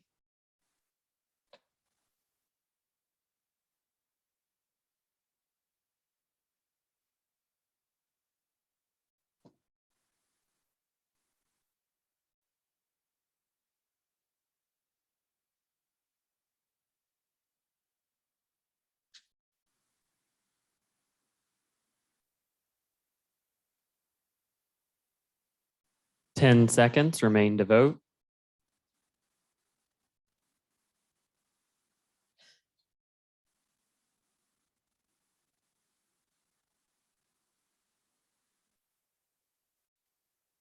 Voting is now closed. With a vote of 29 in favor and 163 opposed. Okay. The amendment to the amendment fails. Right, I did hear that, right? Yes, okay. That returns us to the original amendment. IAVAT be renamed to the Illinois Association of Agricultural Educators, ILAAE. Any further discussion on that amendment?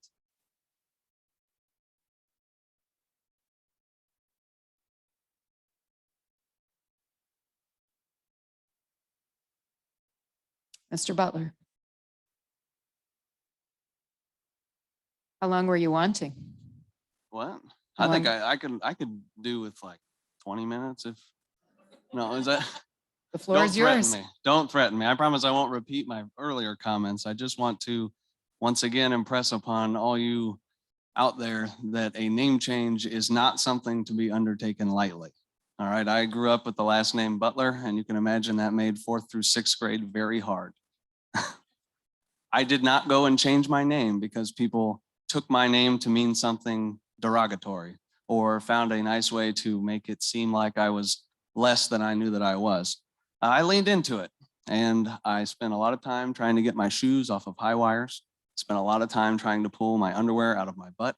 And, and I spent a lot of time with really good friends who knew who I was and knew why I was named that.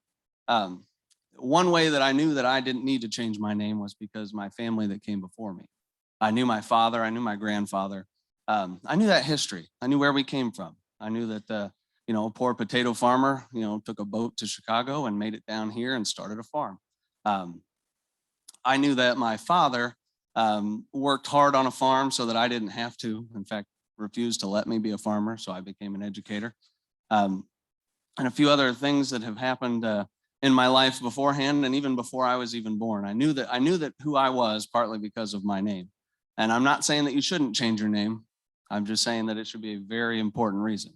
I asked my wife to change my name, or her name, when we got married. That's a very important reason. I will tell you that it was 3 months before she went to the courthouse, and I'm not sure how I feel about that. But I know that she made the change, and I know that she thought hard about it. So I'm not telling you which way to vote. You need to think about this. And I think far too many of you in this room probably didn't think about it until 2 days ago. A few people that have changed their name throughout history. Cassius Clay changed his name to Muhammad Ali. He did not change his name because it would be easier for people to identify him. He changed his name for his God. All right. Abram in the Bible changed his name after God told him to Abraham. It's a big reason, right? He walked through countries and people knew him as something different. The NAACP has not changed their name, regardless of the fact that it says colored people in their name, which are not allowed to say anymore. They have not changed their name because of their history. And I don't think they should. I think that it should stay the NAACP. So I just want you to think about that. Name recognition is a big thing. If you're running for political office, 9 times out of 10, it's not what you say or what you believe. It's, do people know who you are? All right. We had a presidential election over that. And we will lose name recognition, I believe, because all of our partners that provide funding for our programs know us as the IAVAT. And not that we're bad at educating. I think we can educate that name change, but I do think that in the short term, it will provide a detriment to our organization. So I think that's all I have to say.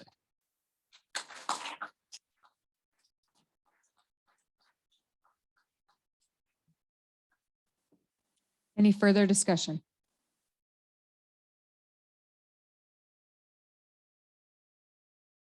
Any further discussion? Seeing none, we will proceed to vote on constitutional amendment number 2.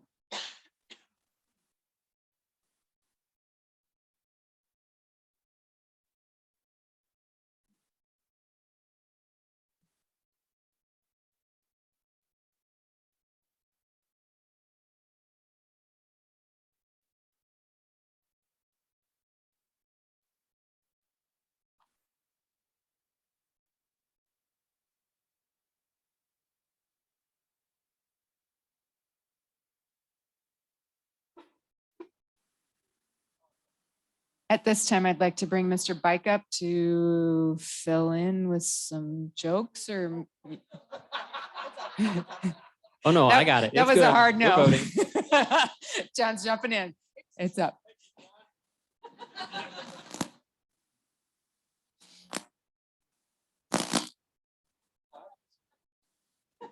You could, or we could hand out a few books. Ooh, I have this. Oh, you haven't read those yet? Oh, okay.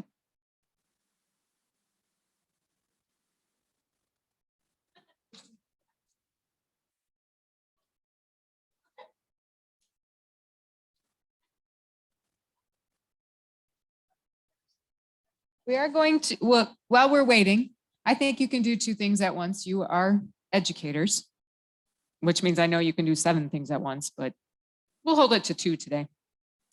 The winner of the wooden chest. Couple silent auction item announcements while we're finishing up. Thank you, Brian Stahl, for your purchase. That was donated by Phil Wilkie, Section 10.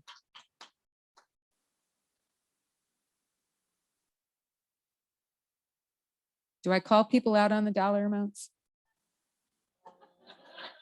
Okay. Well, you all had time to go out there and look. You knew what things were going for. The John Deere wagon was donated by Joe and Brenda Schneider.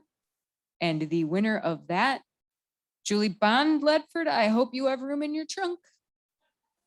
She doesn't. Thank you for your purchase. If I had had a way for these to be delivered, I would have bid a lot of money on these. Our freezer meals donated by Ann Petrowski. She is going to save the Edgar family from preparing some meals.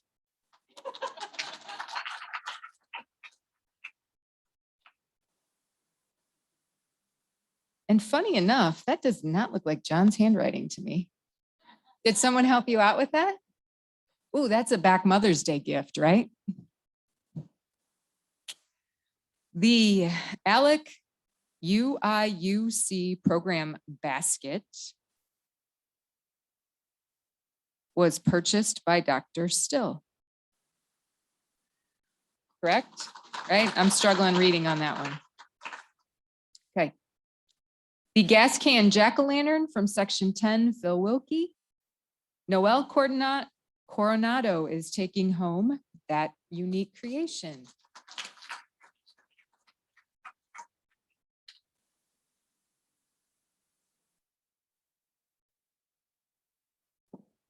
How we doing?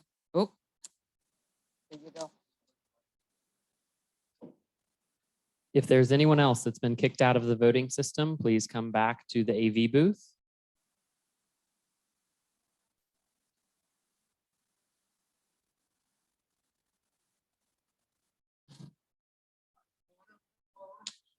Yeah, no need for that. Y'all don't want to hear me talk. So we'll continue with this dog and pony show. The planned book subscription, and Gustus, you are the winner. Congratulations. That was donated by Planned Book. The section 3 Yummy, not quite sure what that is. Section 3 advisors donated that. That would be Brenda Dietz. You are the winner, so congratulations. Yeah, there you go. Give her, there you go.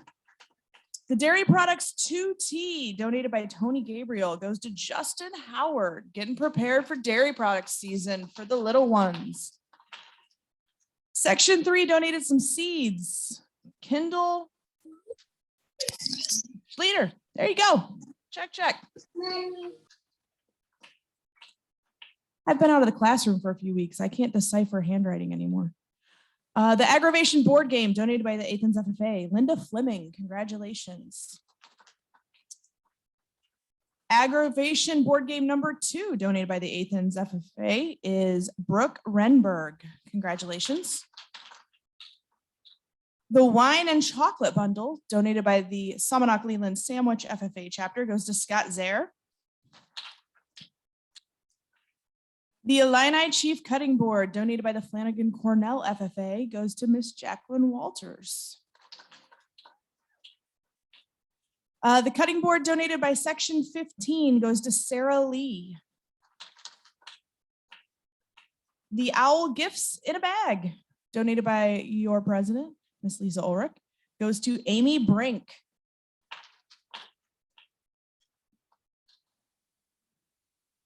The movie gift basket donated by Section 9 IAVAT goes to Christina Clark. The 8x8 barn quilt set of 2 goes to Courtney Eibendahl. Thank you for donating that, Miss Rozier and Wyatt. Oh, that was just you? That wasn't Wyatt? You didn't finish. Bring it next year. I'll bid on it. The Weller Antique 107 donated by Hayden Kincaid goes to Dave Wojcik. The SIU Owl Crochet from Kara Barling goes to Miss Ann Petrowski. Get out your wallet. The WIU Crocheted Owl goes to Colton Downs. Congratulations. The UIUC Crocheted Owl by Kara Barling goes to Ashley Johnson. The ISU Crocheted Owl from Kara Barling goes to Bailey Cabe.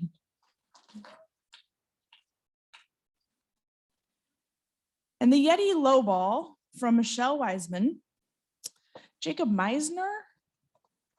Congratulations. I do take Yetis for my collection in case you need to get rid of one of those. But with that, that is the end of your silent auction door prizes. If you won one of these items prior to leaving today, make sure that you settle up with someone out at the tables so that way you can take your item. So with that, I'm going to turn it back over.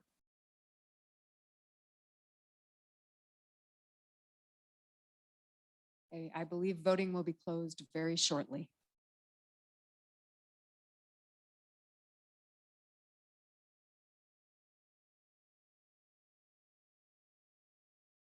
I was reminded by our parliamentarian that it is 2/3 of those voting, not necessarily present. So 2/3 of those voting. To clarify, the previous amendment passed, the math was all correct. So don't assume that when we hit 131, this result is clear. We need to double check our math and make sure that we're in good shape there.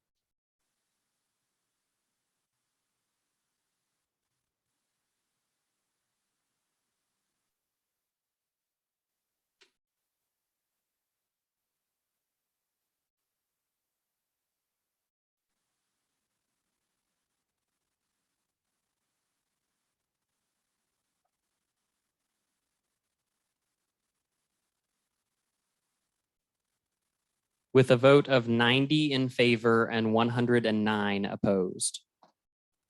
I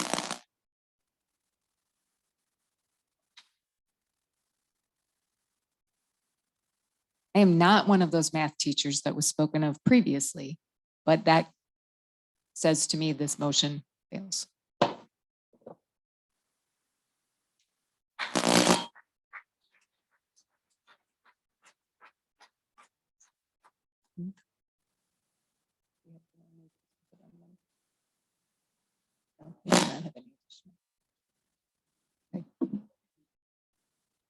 At this time, as part of the items to be brought before the membership, we will return to the resolutions committee to present the resolutions.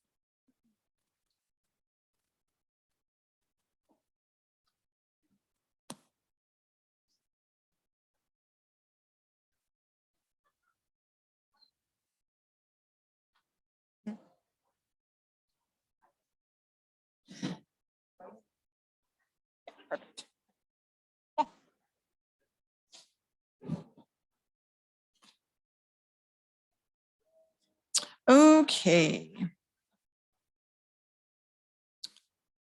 All right, so I know last year you guys were really excited about all like 200 resolutions that you guys had to vote on last year. I'm pleased to announce that we have a singular resolution for you guys this morning.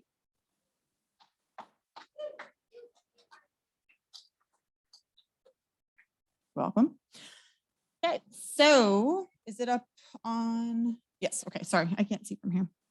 All right, so resolution, whereas district directors are responsible for preparation of district career development event and leadership development event tests or special practicums. Whereas district directors have participating teams in a district career development event and leadership development event. Whereas the team of a district director could have a perceived advantage. Therefore, be it resolved that the state would mail in a sealed envelope all contest material to each district level director that would not be opened until the contest time to allow an even playing field. Our committee recommendation was a do not pass.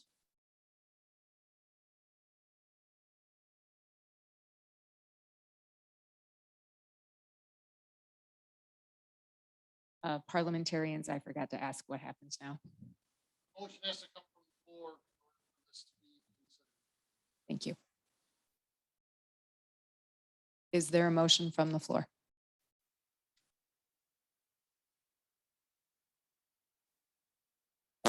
Is there a motion from the floor?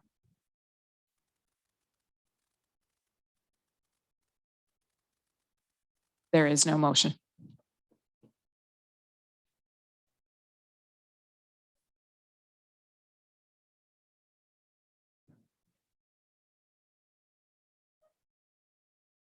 Usually he just.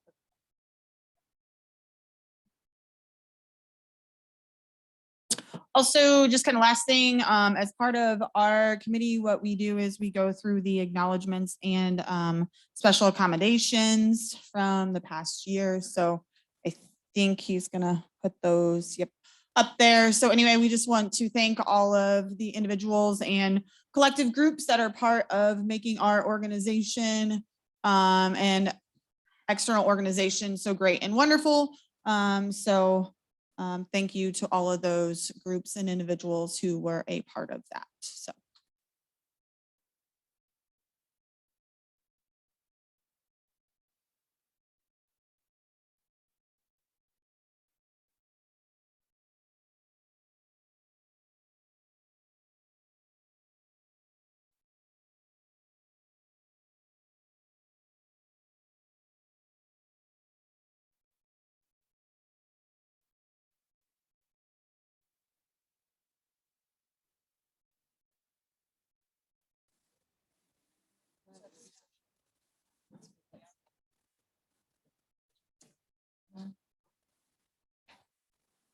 Well, we're organizing a few things. We're going to go ahead and recognize the new section or these section chairs for the 22-23 term.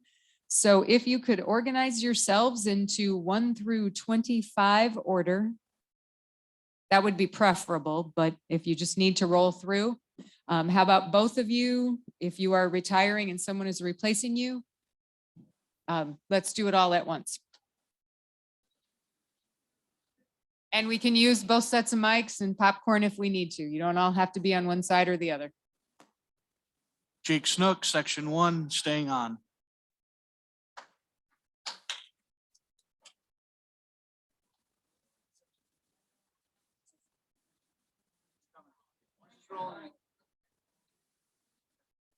Lauren Schaubecker, section 2, Jacqueline Walter will be taking my place.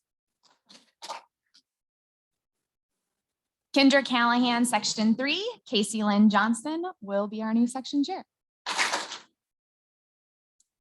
Mallory Tolley, section 4, Knoxville, and continuing to serve as section 4 chair. Tara Loatman, section 5, filling in for Jacob Meisner, who's moving to another section, and filling in for Steve Kieswater, who is taking his place as section chair in section 5. Christian Thurwanger, I will be serving as the section 6. Riley Hinchy Streeter will continue as section 7 chair. Noel Coronado, Chicago Ag will continue as section 8 chair. Shelby Davis, section 9 will continue from Tri-Valley. Corinne Batterman, section 10, Abby Jacobs will be taking over. Steve Bike, filling in for Brian Julian. Brian will stay on for another year as section chairman. Colton Downs, I will be remaining section 12 chairman.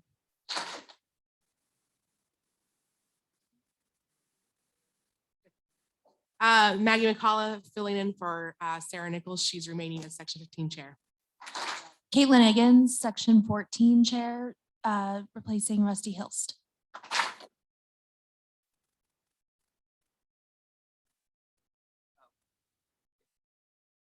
JC Walker, Mount Zion. Brittany Denton is going off and I will be taking over as section 16 chair. Nick Cotter will remain as the section 17 chair. Amanda Goff, section 18, I will remain chair. TJ Bowen, South Central will remain as section 19 chair this year. Coleman Sappington, section 20, turning the reins over to Cody Carmen. Courtney Ibendale, Carlisle, section 21 will be returning as section chair. Hayden Kincaid will be continuing as section 23 chair. Austin McAllister will be continuing as section 24 chair. Caleb Irwin, remaining as section 25 chair.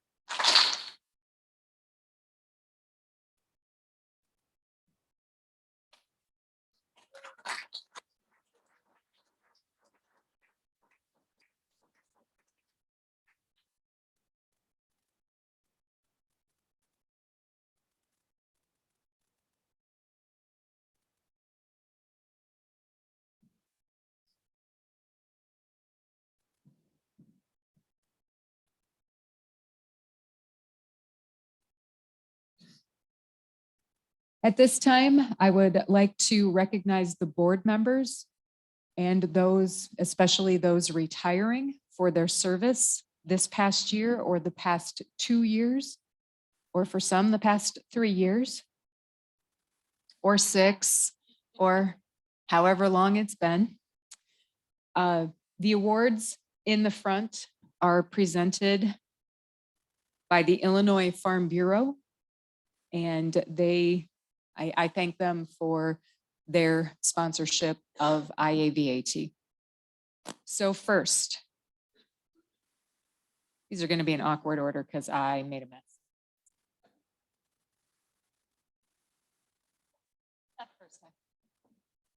First, our past president.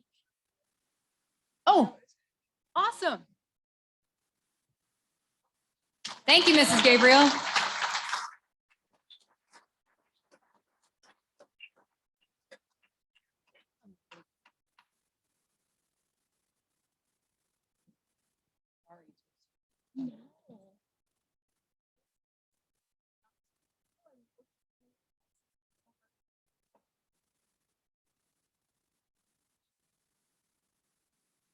Our past president, Ann Petrowski.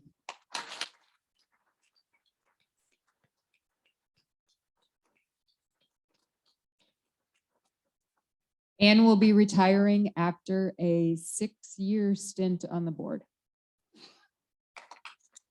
Thank you for your service.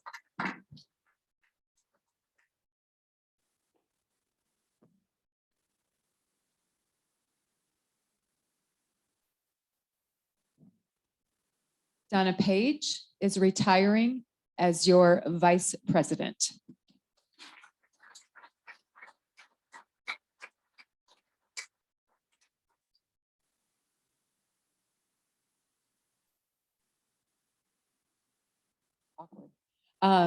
Gary Oakes is retiring as your secretary treasurer.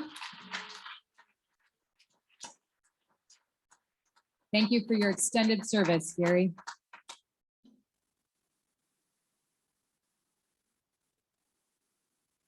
Yeah.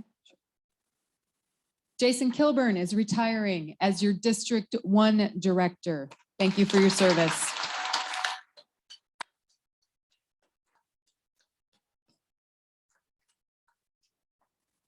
The legend, Mr. Steve Bike, is retiring as your District 3 director.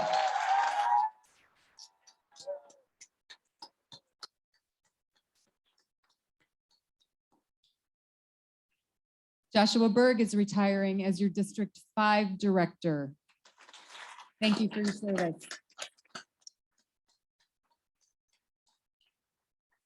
At this time, I would like to recognize some individuals remaining on the board. Mr. Doug Robb is our IACCAI representative.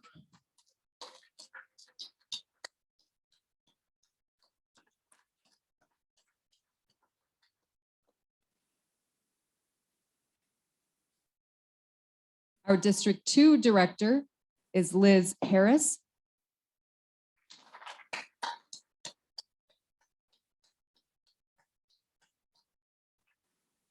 And our District 4 director is Kirsten Wyatt.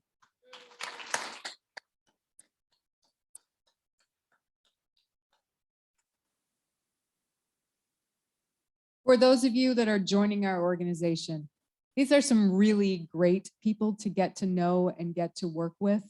Please make sure that as you have your concerns, you are funneling them through your district directors. They do an outstanding job bringing the concerns of the membership to the board. At this time, apparently Donna's kicking me off. I would never do such a thing at all, but I think that at this time it is appropriate to recognize our retiring president and soon to be past president of our association, Mrs. Lisa Ulrich.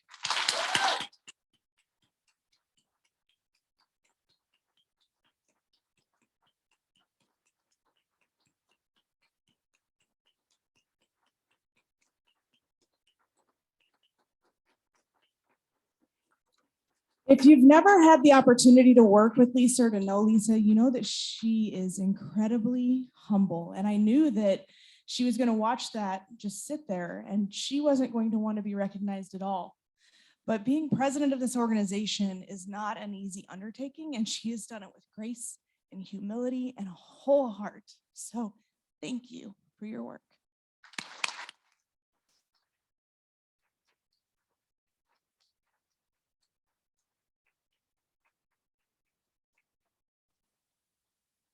I appreciate that very much. That only is because good people have been before me to help blaze the path and lead the way. We have an incredible organization, incredible. And again, I can't tell you how extremely proud I am of each and every one of you for the awesome discussion. And I hope at some point you pull those discussions up for your students to listen to during Parley Pro. You were articulate and you shared what was on your heart. I know that those motions that we give kids, like we should have the strawberry sale in July, doesn't really lend a lot of passion, but it was great to hear the passion and the honesty that was behind all of your intentions. So thank you once again, and thank you for the opportunity to serve this organization.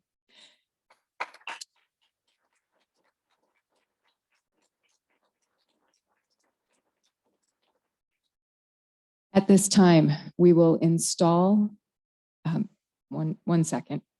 Is there any other business that needs to come before the organization?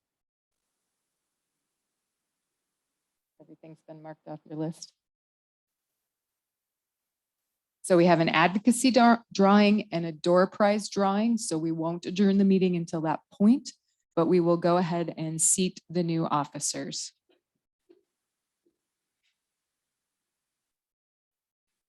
I believe that Mrs. Petrowski will return to the stage. Can I just do this? After 1 second.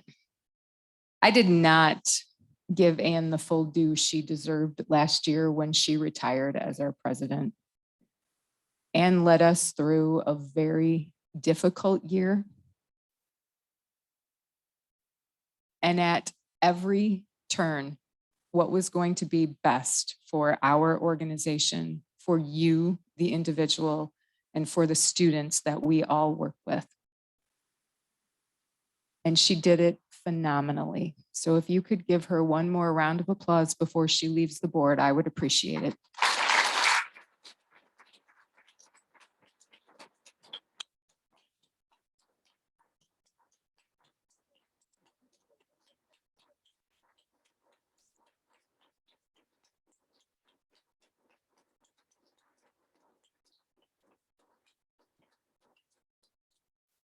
It's been a pleasure and a good one.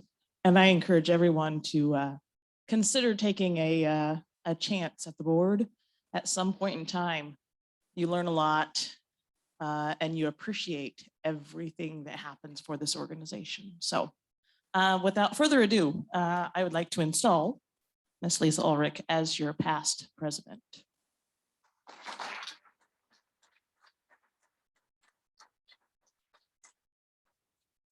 I think I may enjoy that seat. At this time, I would like you to recognize your 22-23 state president, Ms. Donna Page.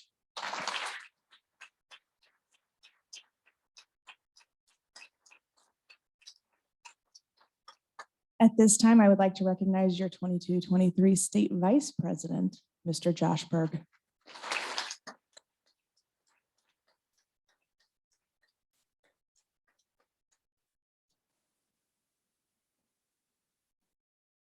It's come full circle because 6 years ago, Jay asked me if I would consider being on the board. Thanks, Jay. But Jay, I'm glad to hand it back to you as our new 22-23 state secretary treasurer, Jay Salmonson.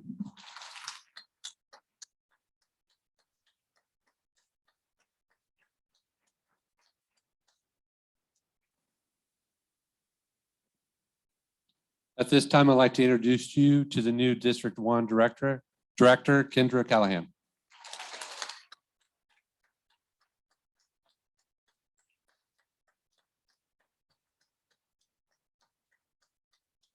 The newly elected District 3 rep, IAVAT rep, is Maggie McCullough from Staunton.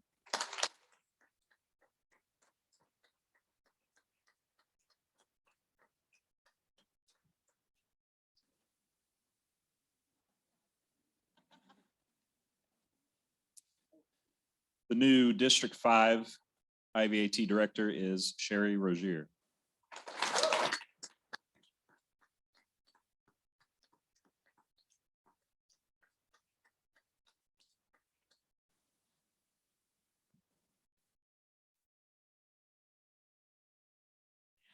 Speaking on the board's behalf, we are extremely excited to represent you for this upcoming year, and hopefully it won't be as crazy until 25.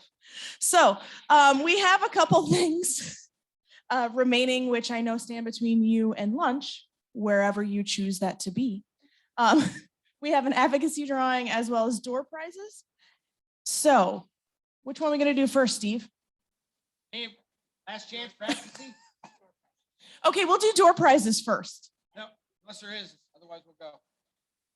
Got one? Okay, we'll do door prizes first. Honor me. You here. You go. Can we have the major state officers to come up and help hand out door prize items, please? Items is. Do you know that? Perfect. Some Craftsman screwdrivers. Green ticket 282178. 282178. We have a winner. Ooh, we have an Aces visor and a hall pass. If Mr. Sample just wants to give that to me, I really want one of those hall passes.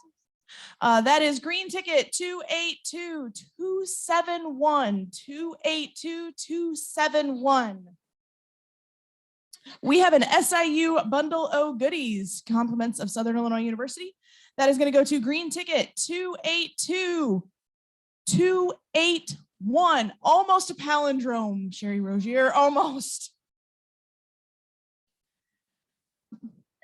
We have some expo markers and a College of Aces hat, compliments of the University of Illinois.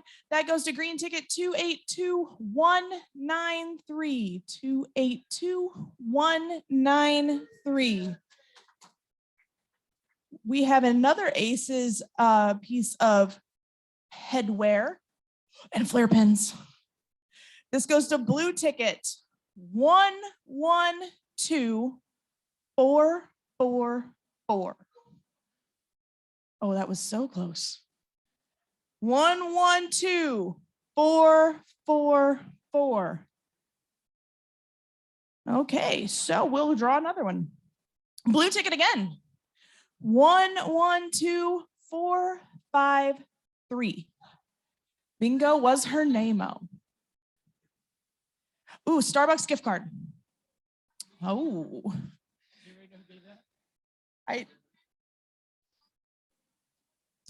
That goes to blue ticket 112415. 112415. We have a garden hose donated by Section 1. So you're going to take this home. You're going to put it in that greenhouse that you prefer to forget about over the summer. That is green ticket 282278. 282278. Is this Section 11? I believe this is a Section 11 thing. We have some corn. Green ticket 282179. 282179. Feed the whole family for free.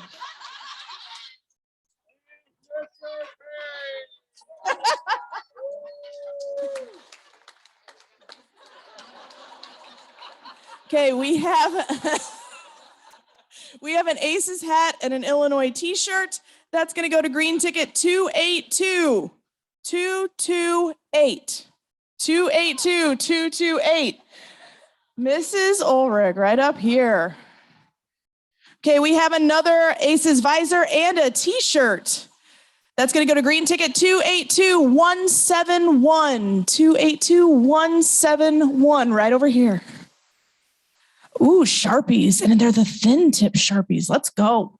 Green ticket 282175. 282175. Thank you. We have a selection of cans of pears. Donated pear slices donated by Section 11. Thank you very much for your contribution. That's going to go to green ticket 282206. 282206. You know you want to claim this one. It's dessert tonight, kids. That's what we have in 282206. 282206. Your next one, green ticket 282151. 282151. 282151. I'm gonna start turning it into an auction, and when they start just putting everything on the rack, you're gonna get all these boxes for 50 cents. 282151. Okay, Steve. 282266. 2822. Bingo! Mr. Hart's gonna put it in that creeper van, take it all the way back to section. And he wants to specifically thank Amy Lucy for that one. What do we got? Ooh, we have a selection of peas right next to your carrots. That's going to be green ticket 282195. 282195. There we go. Yeah. Okay, we have some spade bits donated by the Section 4 ag teachers. Okay. I think it would be ironic if Amy Lucy got this one. Blue ticket 112413. 112413. Right over there. We got some peaches. Maybe the peaches and the pears can meet up and have a little fruit party later. I think that's called fruit. It's fruit salad.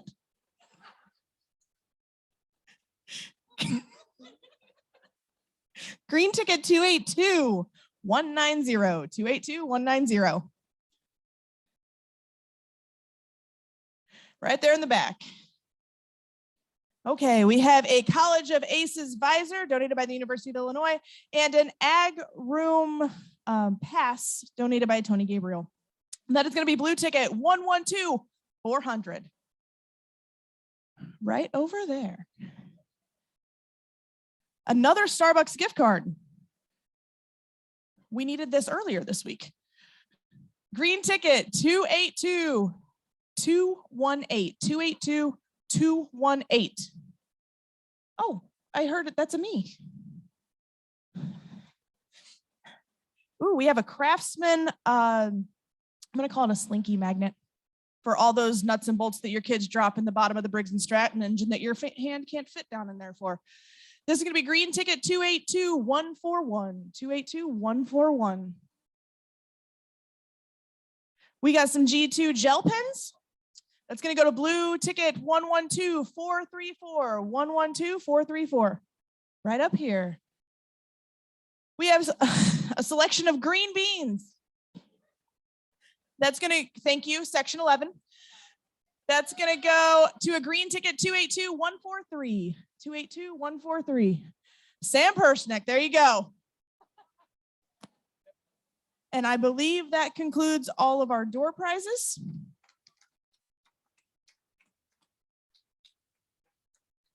Okay. Before we draw the advocacy and we adjourn, we would like to one more time thank the Illinois Farm Bureau for its continued sponsorship and support of our organization and Illinois agricultural education.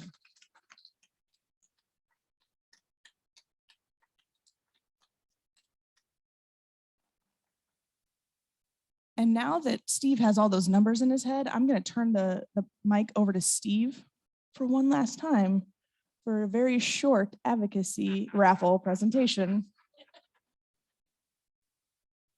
Shout out to Section 11 for those old time door prizes.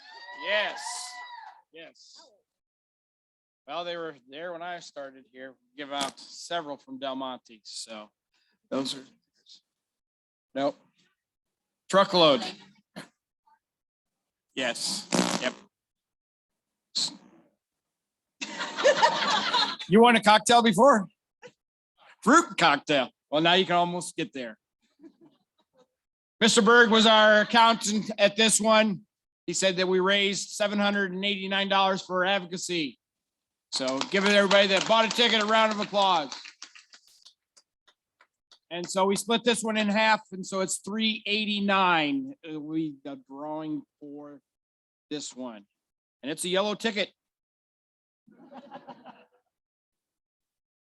146633.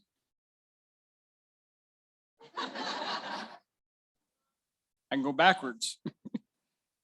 Yay! Yeah, Nice job. yeah. Mike Butler. I will turn it over to you. Oh, someone else wants that ticket. I guaranteed them the winning ticket. So whoever I guaranteed, there's the winning ticket. With that, is there any further business? Couple quick announcements before everybody leaves. Mary and Vanessa from Illinois Farm Bureau, if you're still around, can you meet us at the registration table after adjournment? Newly installed IAVAT board, if you can remain on the risers, we would like to get a group photo so we can start your year that way rather than trying to get one midway through the year. New IAVAT board photo. And those of you who are not collecting your name badges for any reasons, if you want to drop those at a chair or table on your way out, we will reuse those gladly. Thank you. So at this time, I would like to note, and this is nowhere on me, this is all on Lisa O, that it is 11:44.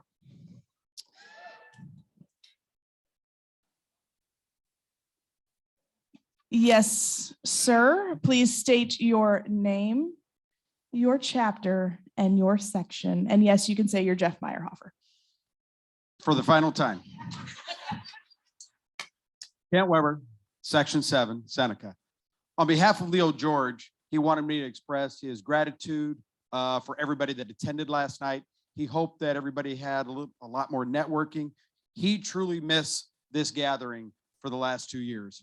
He promised he would be back next year up in Lisle, and he's really looking forward to it already. He was making plans. So on behalf of Leo George, he left at 6 a.m. this morning to catch his flight at Midway. So on behalf of Leo and the Fruit Association and all those, thank you for attending last night. Please bring your friends next year and we'll have a better one.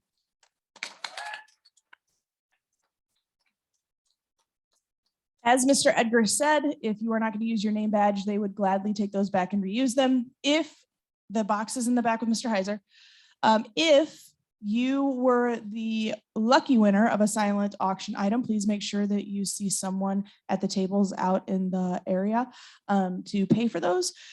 With that, if there is no Steve Bike, move to adjourn. I got a second from Mark Stieber. Sorry, I'm going to retract that. A second from Kent Weber. All those in favor of adjournment signify by saying aye. All those opposed say no. Motion passes. Meeting adjourned.